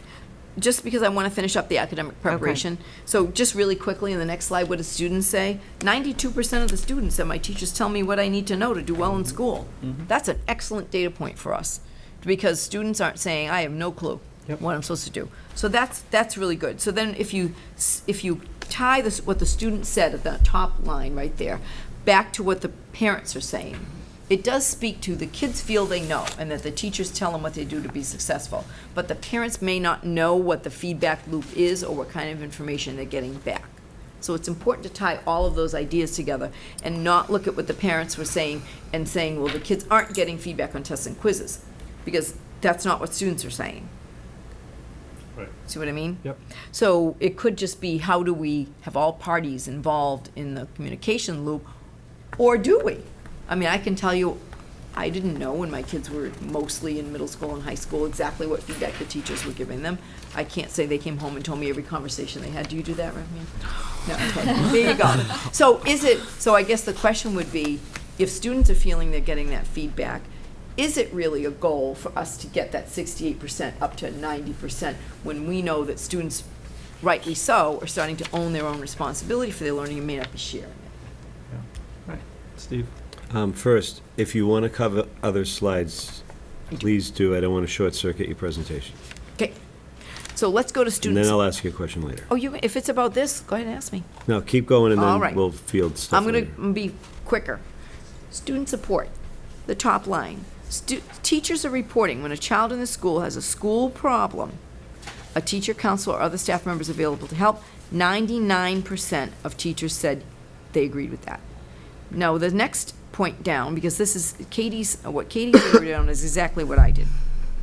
If it's a personal problem, so this differentiates between having a school problem and a personal problem. 96% of teachers were reporting when there's a personal problem, there are people available to help. When you go to the next slide, though, and you see what parents are saying, 85% of parents, which is pretty high, said that yes, their child has somebody to go to with a school problem. Only 66% said they can go, that there's somebody to go to for a personal problem. Now, in some conversations I'd had with some parents, even in our parent leaders group sometimes, I don't know that all parents agree that they want their student to go to school staff members with a personal problem. So the fact that that's 66%, we should just say that's what parents are saying. We don't know what it means, or even if parents would expect that their children should. So far we've got teachers saying that staff is available for both reasons, school problem, personal problem. Parents are saying maybe not so much with the personal problem. And if you go to the student slide, which is next, students are agreeing with the parents. They think they can go to people with school problems. 91% of kids are saying there's a teacher, counselor, or the staff member that I can talk to about school problems. Only 2% said personal problems.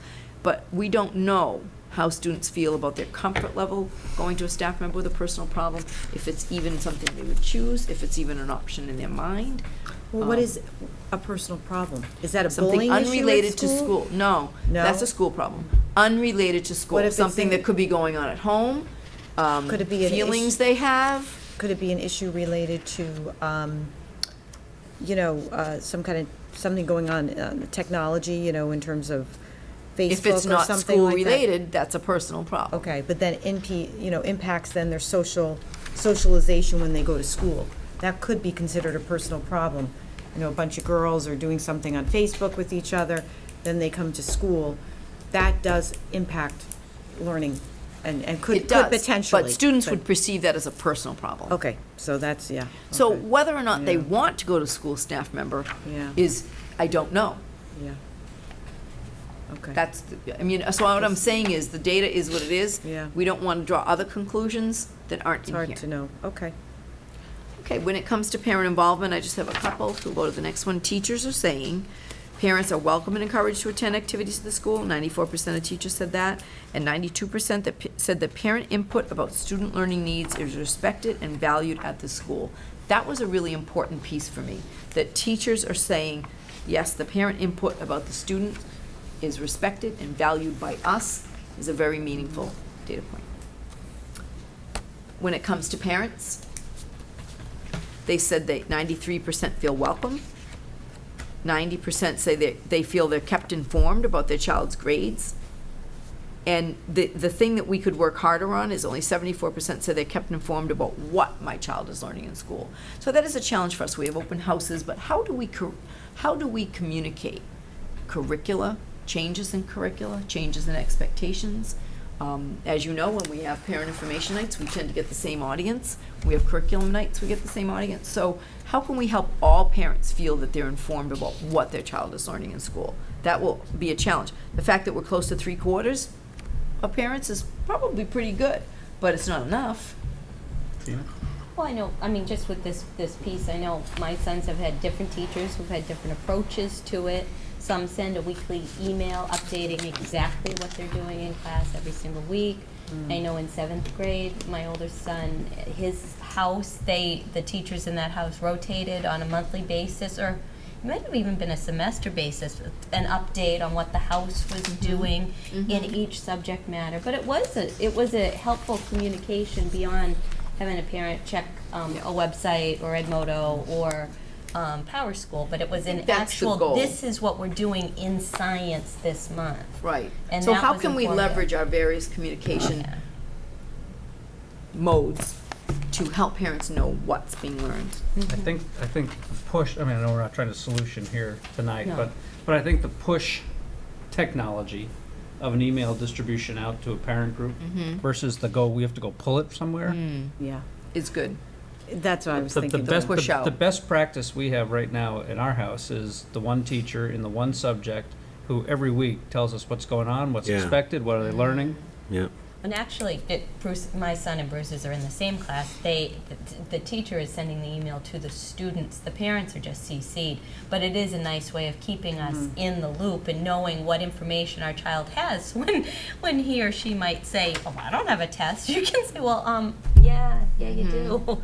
And it's also on the other Edmodo-ish type sites, other Right. products. Just a I'm thought. looking for, sometimes this data just is interesting. So I'm going back, I'm finding what parents said about helping their child on homework.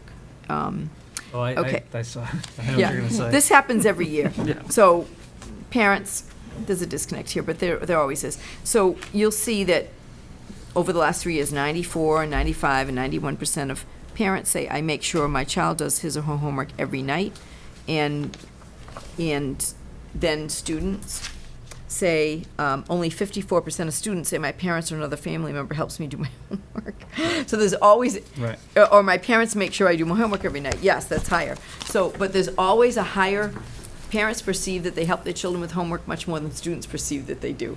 So there's sometimes we just look at the juxtaposition of how people feel, because and that piece always reminds me that this is perception data.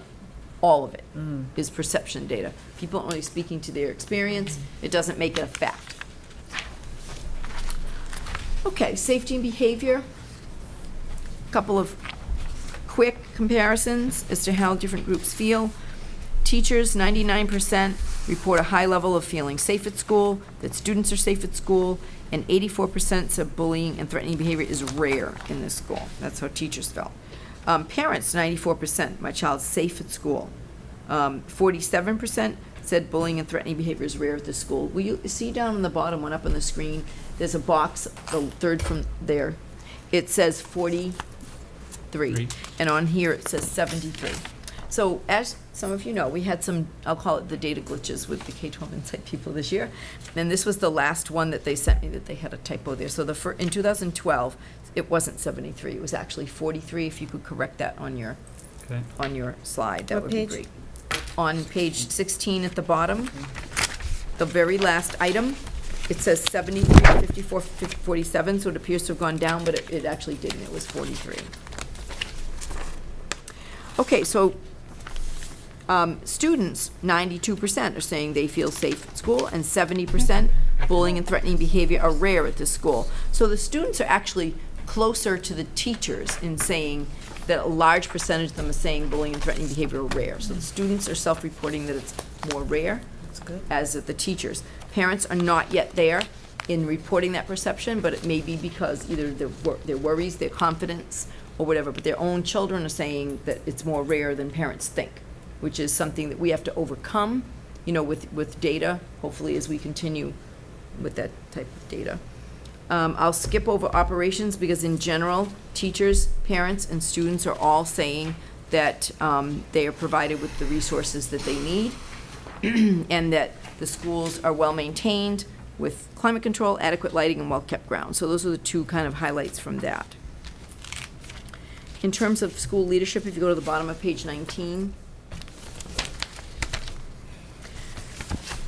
we have, this is teachers reporting that there's a high level of school leadership here in Foxborough, and this is a summary of all the schools. So they're saying very positive, high levels of agreement on statements that speak to school leadership, and that's the principals and other leaders. That principals make decisions in the best interest of students. They know what the principal expects of them. They encourage decision-making by staff. They have confidence in their teaching abilities. They get useful, helpful feedback about instructional practices from their administrators, and that they take steps to solve problems. So we still have the two, which are still great, 78 and 81%. We're looking, all the principals I know look for more opportunities to involve staff in decision-making. That's something that collaboration we value, and we've been making some good inroads on that, and we'll continue to do so. On the next slide, faculty relations and support are very, very important to us. And in general, we have pretty high levels of agreement on things that are positive about faculty relations and support, like collaboration. Support is available to help me incorporate computers and other technology into instruction. I feel respected by and supported by the principals and administrators and by other teachers. I enjoy teaching at the school. Teachers feel comfortable raising issues and concerns that are important to them. And those are the things that have the highest rating. The thing that we're trying to work on more are professional development sessions. I think our professional development program here is really strong, but it is a constant challenge, I think, in almost every school district to fight for time. So I would say, rightly so, our teachers feel that they don't have as much choice in the professional development sessions that they used to maybe 20 years ago before MCAS, because there are so many mandates that we have a lot of top-down PD because there's so many things we have to do. And we're trying to find that balance throughout the year in terms of the things that they want and need to do to help them improve their instructional practice and meet their students' learning needs. But we do feel that we can do a better job with that, but for us, that's the biggest challenge, is how do we gain more time to meet their needs and the mandated needs as well. That's a constant struggle. And then 63% of teachers have the time available to collaborate with colleagues, but that still leaves, quite a big, in our terms, a big percentage of teachers that we're trying to find that collaborative time for them to meet and work together. Interactions with school leaders Teachers are reporting very positive views, 96, 98, and 96% in terms of the items under that. Administrators being available to talk to them, administrators being courteous and listeners, and responding to their concerns professionally, whether or not they agree with the views. That's a really important slide for us at the bottom of page 21, because our professional culture is something that we have really worked very hard on. Parents as well, on the next slide, 84, 85, and 82% said that when they had an issue or concern to discuss with a principal or assistant principal, they were available, they were courteous and listened, and that they responded in a professional manner, whether or not they had agreement. If you go to middle school transition, top of page 24. If you recall, in not too many years ago, we were really focused as a committee and as an administrative team on improving our transitions from elementary to middle. So what you've seen over the last 3 years is pretty high levels of agreement. This year it was 96 and 92% that parents reporting that their child was provided with useful help for the change from elementary to middle school, and that the middle school staff, all inclusively, was available to help my child as they began middle school. That's really important, and that was one of the pieces that our data point we had some questions about. So you can see from K-12 Insight, they showed you an analysis of how they recalculated to be sure that those were exactly correct over the last 3 years. Similarly, high school transition, parents felt that 79% my child was provided with useful help for the change from middle to high school, and 80% of parents this year and 100% last year said the high school staff was available to help as they began high school. So those were kind of the key findings for us. I think that now that we have 3 years worth of data, it's more helpful. And our next steps are to bring this data. We've already brought it to the strategic planning group. They've already seen it. We'll be looking at this as we have the first 2 years with principals and other administrators. And what happened from the outset of this data is used for principals and school councils to develop their own culture and climate goals that are individual to their school, based on the universal results and based on their specific school results. So we may have one school whose data wasn't as good as maybe the global overall in one particular item, and they put that in that. So just to know the trickle-down effect, these district-wide goals often inform my goals. They sometimes inform our district goals that we have together that we'll be working on at our retreat next month. And they definitely inform individual school culture and climate goals. They will be used when the school improvement plans are revisited, and I think I said everything else. That's a tour through our 3-year culture and climate survey data. Other comments? I have a few. We're going rapidly through some pretty meaty things tonight, and that really merit more time, but I know why. I mean, we didn't expect to have the PARCC MCAS decision we had to get through, and obviously we had the technology program evaluation hit us at a time when we have a lot of other things to go. So I feel a little badly that we're skipping through this quickly. I am glad you talked about using this to inform us at the retreat next month, which is confirmed for July 9th, I think. Wednesday. I think we should all bring this document there. I would love that. Just my own personal reaction quickly, and I'd love to talk about it more at the retreat. I don't worry about student support, operations, safety, leadership. I do worry about the some of the academic numbers. I don't think it's acceptable. First of all, I agree with you. Everything's good, right? Everything's good. But you and I have talked, we've all talked at the committee about good to great, great to greater. I just think we need to dig into why 76% of parents had positive views of academic preparation. To me, that's either they don't know what's going on and we need to communicate more, or there's something more we need to get into there. So academic preparation in general strikes me as something maybe we can look at the retreat. That to me, I feel really comfortable about the other areas. but that's the Can one you that tell me shows. which page you want, just so I Yeah. can look at it a bit more Yep. myself? Well, There's so much data. And Debbie, you went through a lot of the detail underneath that 76% number. It was back in the academic preparation, so the first section, bottom of page 8.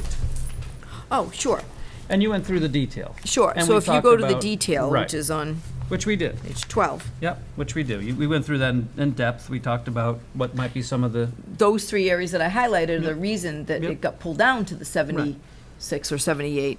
Right. Because you can see, rather than just rely on that one number, Yep. you can see exactly what the highs and the lows are on the top slide on page 12. Yeah. So all of that got amalgamated into that one number. Exactly. So I think this does point to some specific things. exactly. Great. Steve? Yeah. At the retreat also, I'd like to point out on page 9 and page 15 in the parental involvement, and I'm not the most politically correct person in the world, but I'm going to take the word parental involvement out for a minute on page 9 and call it at-home or supportive out-of-school involvement for a moment. It'd be nice to figure out ways to optimize or add more services, or whatever the right term is, utilities to the parents at home that I've talked to, who frankly sometimes can't even figure out how the heck to get a password for their kid's account to see how they're doing in spelling or whatever. Okay, this is not a complaint. This is how can we inform people more. They all get that. All the parents get. Yeah, but it goes away real fast, or it gets lost or forgotten, or And those I sorts of don't, things. yeah, I don't think I've it's talked to a- people. They've told me that. I don't this- think it's anything the schools are necessarily doing wrong. I think Agreed, I think we're all agreed. living such busy lives. No, that agreed. The question would be, how can we, and I think that's what you're saying, right? Is how can we continue to convey or have To help. a life ring that people can Yeah. always pull on if they need to. That's easy to get at. We can talk about this at the retreat. Yep. But the parental involvement, I think, is always really crucial to the, three-legged stool of education, yeah. right? Sure. So that's all I had to say. Thank you, Debbie. Anybody else? I think, Debbie, that was a great overview, and I really appreciate how you went through that in the program, the technology program evaluation, because that was a lot of material. It was a lot of material. But you really thought that through about how best to present it, so thank you. That was great. Okay. More discussion down the road. Yes. Well, perhaps we'll have some information from our strategic planning committee, too. Yes, to perhaps you inform will. that discussion at our retreat. I like the idea that our strategic planning committee and our school councils and our school leaders will tackle this, but I also would like the committee to play an active role in it, because it's such a report card of our system, or another report card. We do our own report card, Right? but this is just one more, so, okay. Second reading of policies, which I bet we're gonna wanna waive some of that. Yes. So Tina, you and Bevy had taken us through 2 policy updates at our last meeting and a first reading. That is correct. The first policy that we had our first reading of was the evaluation of the superintendent, file CBI, and there were no changes made between the first reading and now. So it stands as the same. If you remember, the policy changed to add, we deleted the paragraph beneath number 4 and added 2 new paragraphs that made the policy consistent with the new mass educator evaluation system. Can I So, nominate that we accept this as written? well, first thing I think we should Motion, do is rather. motion to waive the second reading. Yes, motion to waive the second reading. I'll second that. All in favor? Aye. Okay. Okay, And then, I motion that we accept this evaluation as written in the second reading with the changes that were made and notified to us at the first reading. and can I just suggest changing your wording just a little bit to adopt this as our new, Adopt, yes, as our new noted. policy? As the chairman noted, yes, I please. will second that. All in favor? Right. Great. That motion is now adopted. Thank you, Tina and Bev. The second policy was bullying prevention, and that is JICFB. And I read the entire policy the last time. The one change that we made between our last meeting on June 2nd and this meeting is highlighted on the first page, where it was Rob Mears' suggestion that we include "or any other forms of social media" in the definition of cyberbullying. Other than that, it was an excellent suggestion, and that is the only change from all the other changes that we I read. also included that phrase in the bullying prevention Yes, intervention plan. so they're To be consistent. Make a motion to accept as amended with that addition or any other forms of social media. Well, first, should we waive it, or should we ask Tina? Actually, why don't we have Tina? That would be why don't we have great, Tina yeah. reread it. That's a good idea. All right. I'd entertain that motion. I'm not going to second it. I'd like, actually, No second if for I me. may, if I may interrupt Katie for a moment, I'd like to motion that we waive the reading of the policy, except for as discussed by Tina I will with the second. small edit. I will second. You sure you want to second that? Yes, I will second that one. Third that. All in favor? All right, she doesn't have to read it. I was really looking forward to it. Now I'll make a motion to Adopt? adopt this policy as amended with the addition that Tina said, or any other forms of social media. Second by Mr. Second. Uden. All those in favor? Aye. Thank you. Thank you, Tina. Good And, job, Tina. Bills. Somebody wake up All Mr. Uden. night. Buy us a bus, come on. Hey, we're back on schedule. We're right back on track. I know. Look Come at on, Bill, that. it's, no pressure, but let's keep us Yeah, on nice schedule. job. That's right. The utility service business really are our service providers. Every year we go out to bid. The town uses our providers as well. We are the biggest users because of our buildings, obviously. For the electrical services, and again, this would do anything electrical throughout any of the district's 5 buildings. We had 3 qualified bids come in, and Anderson Electric is the one that I'm recommending. It's a little confusing. If you look at the actual bid sheet on it, you'll see that Anderson's at $83 for a licensed electrician and $56 for an apprentice, while Richard Brothers is $82 for the license, but $70 for the apprentice. And it's not, what I do on my side is not add the 2 together and divide. That's not how you win. It's how many times do we actually get into scenarios where we have to have a 2-man team to do work, which is a lot of the times in which we're doing projects. Obviously, a simple outlet type of change is nothing, but if we're doing a major wiring issue or something like that. So that's why I'm recommending the Anderson Electric one, even though the primary cost is $1 more. I believe you'll see a savings overall to the district and the town. As far as the gas burner services, again, 3 bidders. Commercial boiler is the qualified low bid on that, and I'm recommending them. We are using them currently as well. With the elevator maintenance and services, as you know, that's not just our elevators, that's our handicap lifts and stages and things of that nature as well. We only had 1, which is not unusual. When we do a lot of the building projects, we typically will only get 1 bidding on a building project as well, and that's after you twisted their arm. Is that the same one? Is that the This is current? the same one we've had. And it's usually the same one that we bid to do elevator work in this area. There's not a lot of companies in the Commonwealth that do elevator work, and that's why they kind of get regionalized in this process. So, Associated Elevator Company would be the qualified low and the one I would recommend. Fire alarm maintenance and services, home electronic life protection. Again, 2 companies bid on that, and we've had them this year. They've done an excellent job. And one of the major reasons that they come through as a qualified bidder on that is we also broke down the service contract side of it. We did that last year, and it made a huge difference to our cost over the 2-year period. So we believe that really is the winning factor here that's pushed us, and it has saved us a lot of money this year. As far as the emergency generator service, only 1, Power Equipment Company. Again, they've been servicing our equipment as well as the town side generators for a number of years. So we're very comfortable with their capabilities. HVAC services, commercial boilers again. There were 2 that bid on that they're the qualified low bidders. And on the plumbing service, while we did have 1 bid come in late to us because it was mailed to the wrong place at the town hall instead of to our side of it, the rate was higher than what we would expect to see. So we feel that our best interest is to go out on a per project and get it as we have done for the last few years. Unfortunately, this is one area that we typically don't get a lot of interested parties because they know they can get their rates themselves. So what I like about the way we've done it, to be honest with you, we have a number of very qualified plumbers in town, and depending on the size and the scope of the project, we're able to choose which one we feel will do that best.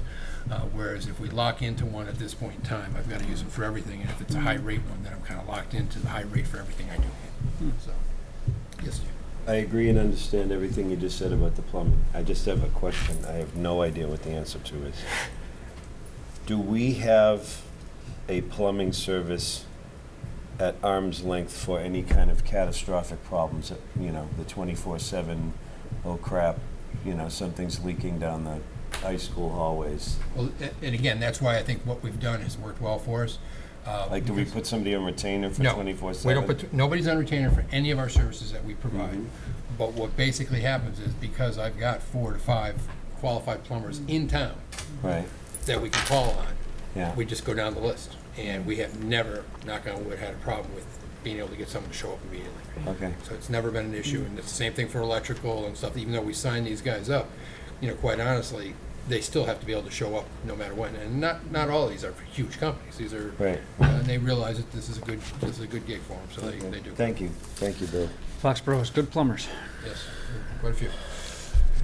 So I need a vote basically to authorize those. Bill, do we have to do these individually? Yes. We do, okay. I'll make a motion for the electrical service, Anderson Electrical Contractors. I'll second. All those in favor? Right. 5-4-0. Make a motion for the gas oil burner service, Commercial Boiler Systems, to accept that bid. I'll second. Second by Tina. All those in favor? Okay. 4-0. I have a friend who's an elevator guy. Can I do the elevator one? Sure. I motion that we... As long as it's not your friend. It's not my friend, actually, thank goodness. Elevator maintenance and services provided by Associated Elevator Company Incorporated. I motion we accept their bid. I'll second. All those in favor? Thank you. Unanimous? Keep going, Steve. Who likes fire alarms? I do. T-Love's fire alarms. I'll make a motion for fire alarm maintenance and service to accept the bid from Home Electronic Life Protection, Inc. Oh, I'm voting already. Yes. Tina is I'll seconding. second She's it. voting. It appears to be unanimous. Okay. Make a motion Tina's expediting. to accept the emergency generator service, accept the bid from Power Equipment Company. I will second that motion. And you're going to vote too? That Okay. too. All in favor? And 4-0. I'll make a motion to accept the HVAC service bid from Commercial Boiler Systems. I will second that. All those in favor? Right. Unanimous. Bill, thank you to you and Pam for all that work. Short work of that. Nice Now we job. get a bus. Buses. Buses. Trying to move these things forward. We did them kind of late last year. And again, in this scenario, we had 3 qualified bidders. Ironically, they all have sent in varying degrees on what they would give us for our trade-ins, which is really one of the biggest reasons that the pricing is so different. Because if you look at their base prices, they're all right in the same ballpark. New England Transit, there were a few issues with the way their bid was done. Unfortunately, apparently their computers went down just before the bid had to be into us, and so some things weren't as clear, so I did require a letter from them to stipulate some of the facts on our spec being matched based on the way they wrote their thing up. They did come back and they did match. The only thing they couldn't match on our spec is something that their company does not even offer, and that's true for 2 out of the 3. We use a spec that's based on a Highline bus, so obviously not everything that any one of them could all meet, except for that particular bus manufacturer, and that was on the emergency brakes being electronic on the dash versus a foot one that most cars have type of thing. So everything other than that, they met the spec that we wanted. We do have their buses online, so we know exactly what they are when they're coming in, as we do with these others as well. So we have, for all 3 of these companies, we have representative buses within our base. So I'm very comfortable with New England Transit sales at a $78,472 per unit, $8,000 trade per unit. So our total cost being $140,944. Apologies if you just covered this, Bill. Is 8,000 about typical of what we get for a trade? Just curious. Actually, the trades have gotten better over the last couple years. They were really running 3,000 and 4,000 a year, and all of a sudden it seems like now they're kind of jumping. Now, nothing different about the vehicles we're trading. They're all in the 10-year, 100+ thousand mile range, so nothing's really changed in that venue. I'm just assuming either the value of steel has gone up to a degree, or they've got a secondary market. A lot of these buses go overseas or go South America type of thing. So if they're still in good shape, which ours are, our mechanic staff does do an excellent job keeping our equipment up. So when we're taking it offline, it's not like it fell off the line. It's really something that we're just not comfortable anymore transporting. So. Just got an image of being in China or India or somewhere and seeing a Foxborough Public Schools bus go by. On the edge of a cliff. Yikes. Could I motion? Please. That that the school committee accepts the recommendation of Bill Euchner to award New England Transit Sales Incorporated a bid for 277 passenger school buses totaling the amount of $78,472 each unit, less a trade of $8,000 for each unit, with a net cost of $140,944. I'll second that. Wow, that was You did that very Poor well. Mr. Gratian I just over read there. what Bill wrote, so I really didn't do much. But for discussion, I just wanted, if I may, to make a point for folks at home. I think last year we bought a bus that was specifically outfitted for folks with special needs. And these are your standard long yellow buses and have none of those features on it because we've already got the good equipment for special needs students It's a already rotation. online. Yeah, it's a rotation. We have Right. 22 77 passengers and Yep. 4 of the 23 passenger buses. And so basically, every other year, we effectively rotate one of these. So the small wheels on the buses buses go round and round? That's Okay. right. Do we need to vote on that? I will, as one last aside before you do the vote, the CIP budget was for $160,000, so the town does get back on this basically $19,000. Excellent. In their next thing. And last year, we were fortunate enough, and it was about the same that we ended up giving back. So it's really, I'm kind of hedging on the trades because I really have no idea where they're going to come in from year to year. So, but again, it's if we don't spend it on buses, it goes back to the town. Right, Excellent. that's what I was Very gonna- good. All right, so we have a motion. Do we have a second? Yes, I'll second that. All those in favor? 4-0. Summary budget statement. This number's kind of fluctuated very minorly between the last couple statements, and as you can see right now, the net difference is $75,898. We have, as you know, accounted for a few of the items already in this budget this year, as far as some of the costs, the extras on the Taylor generator, and a few other utility costs, which have risen over the year. The utility thing settled down a little. We were off by about $50,000 last month. Now we're off by about $40,000, so that did improve a little. But again, that really came down to fuel usage. Our electricity has stayed in very good shape. I think overall what we're looking at this point, there's going to be a tweak, so the 75 will be slightly larger in the very end, because right now what I'm doing is recalculating the requirements against the circuit breaker account. And that account, basically, I have a 24-month spend period, but it's based on receipt of the money, which comes in 4 times a year. So I literally have to make sure that I spend within that 24 months the full amount that we received that's accountable, or we effectively can lose it. Wow. So we're doing that final calculation, and we'll probably end up, what it looks like now is we actually received a healthier reimbursement 2 years ago than what we averaged. So we're probably going to have to increase a little bit more this year as far as what I use in the end. So that probably what I'm looking at is that the overall surplus will increase slightly as we move forward here. But as in the past, we have some priorities that we need to deal with, and I think I've told you one of our priorities in the past is to complete the turf field, so there is some additional money that we need to kind of basically make up for out of this budget, so we're kind of fortunate that we have a few dollars here to deal with that.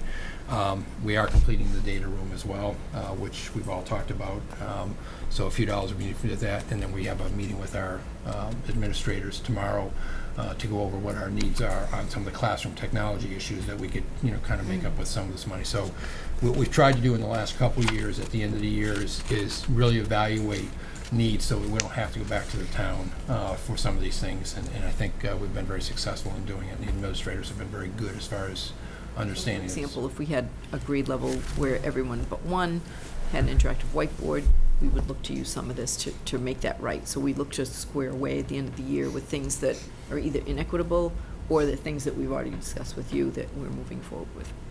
So you'll come back to us? We can come back to you at the Well, I mean, retreat, but this basically. fiscal year ends June 30th, so we're Right. telling, So we're not going to know what the surplus is going to be? Or you don't anticipate needing our approval? Will be levels that don't require that? or- I don't expect it's going to be that much, Yeah. to be honest with you. It's going to be a slight tweak as far as how the circuit breaker works out. But, and we typically give back the money to the town, too. Right. So we're not No, I looking to realize spend that. every bit of it through Yeah. that Right. process, so. I thought we always voted on that. No, we haven't. I think it's more that we have been, in past years, we've been able to come with a more lengthier list and have a conversation so that you basically give us your guidance as to what, but Right. what we have been experiencing this year is that there are some things that you already know about, like finishing the data center, that you've already approved as projects that either came in a little bit higher or that we know we have to make up some differences on. So there are no really big surprises there. We always spend a little bit on it to square away the technology, as I just mentioned. And so that's something typical. So we actually don't have that ready yet because most of it is not, there's not a lot for discussion this year. It feels odd to me also, but if you think about it, Katie, we normally don't have a meeting from now until the retreat. Yeah. So we normally don't, it's not like we have a meeting on June 30th to help Bill. And I gotta be honest with you, the reason you've never really voted on it is because I won't even know what our final cash is. We're closing out every single account now. So now it's the nickels, the dimes, the pennies, the dollars, all the way through every single line of our budget that is starting to do its role. Making up for some deficits that might be in a few accounts that are getting covered in Right. others. So this has always been a guideline for where we believe we are based on what we know. Payroll's actually locked down pretty well, so we're pretty comfortable with where payrolls are. But when it comes to the expense accounts, until I get the final recs, and even with that, I go into almost July 15th under Randy's, allowing us to basically, as we're trying to close stuff down, POs that were cut that never get used, I still have that funding, and obviously it's up to us to then. I think what you're remembering rightly so is that in some other, last 2 years, on my third year, or sometimes we're going to say there were more choices to be made. Yeah. And there really aren't this year, is what we're saying. There really aren't a lot of choices to be made. It's not like the pool money's large or that, Yeah. we have a lot of leeway. There's some things there are some infrastructure things that we weren't expecting that have come up recently that we know you would expect us to shore up before the school year starts. So those kinds of things that there's not really a lot of choice. So we're not bringing to you a menu and asking you to say, what are your priorities for the end of the year spending? If you would like to advise us on that, that'd be great. We're just not, there's not a menu of choices this year. No, I realized I thought we still needed to approve it, though. But no, because we've already approved the turf field, we've already approved the data. What you're approving when you approve my, these Well, not- budget statements is the transfers between accounts, Right. effectively, is what this thing Right. is doing. So in the end, I have one lump of money, which is no transfer required. It's a spend on that. Is So it- just like you don't approve Oh, every okay. spend we make along the entire Right. way here. Yeah, so for example, if he goes out and buys 5 whiteboards, we Yeah, don't right. see that. Yeah, right? that's true. Right. Okay.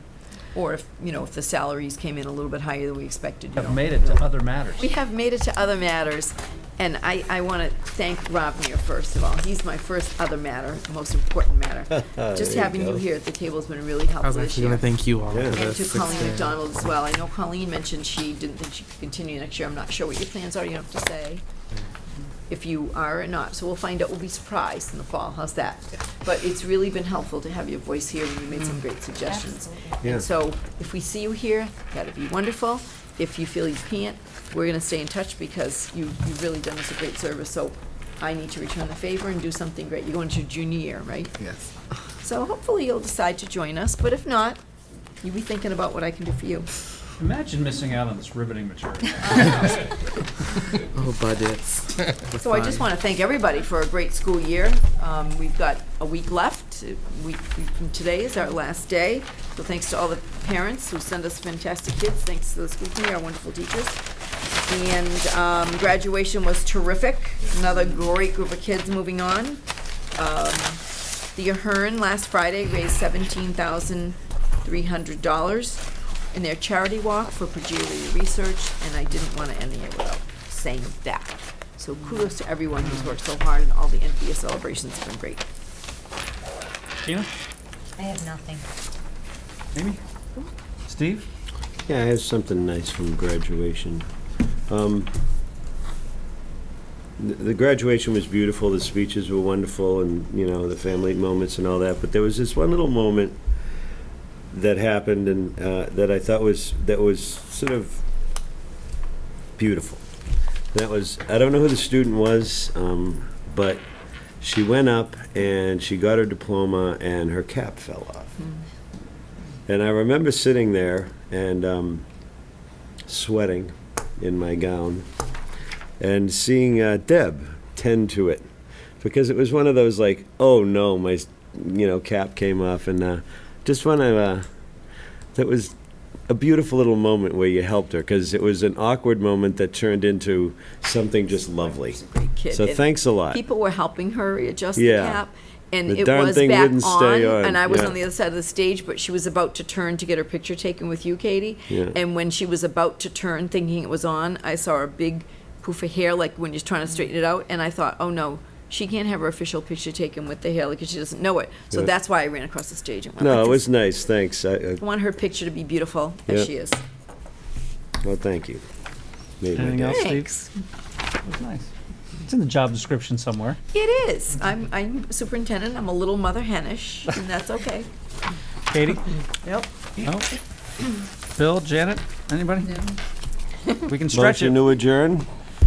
Second. All those in favor? Aye. Good night. Good night. Ooh, thank you all.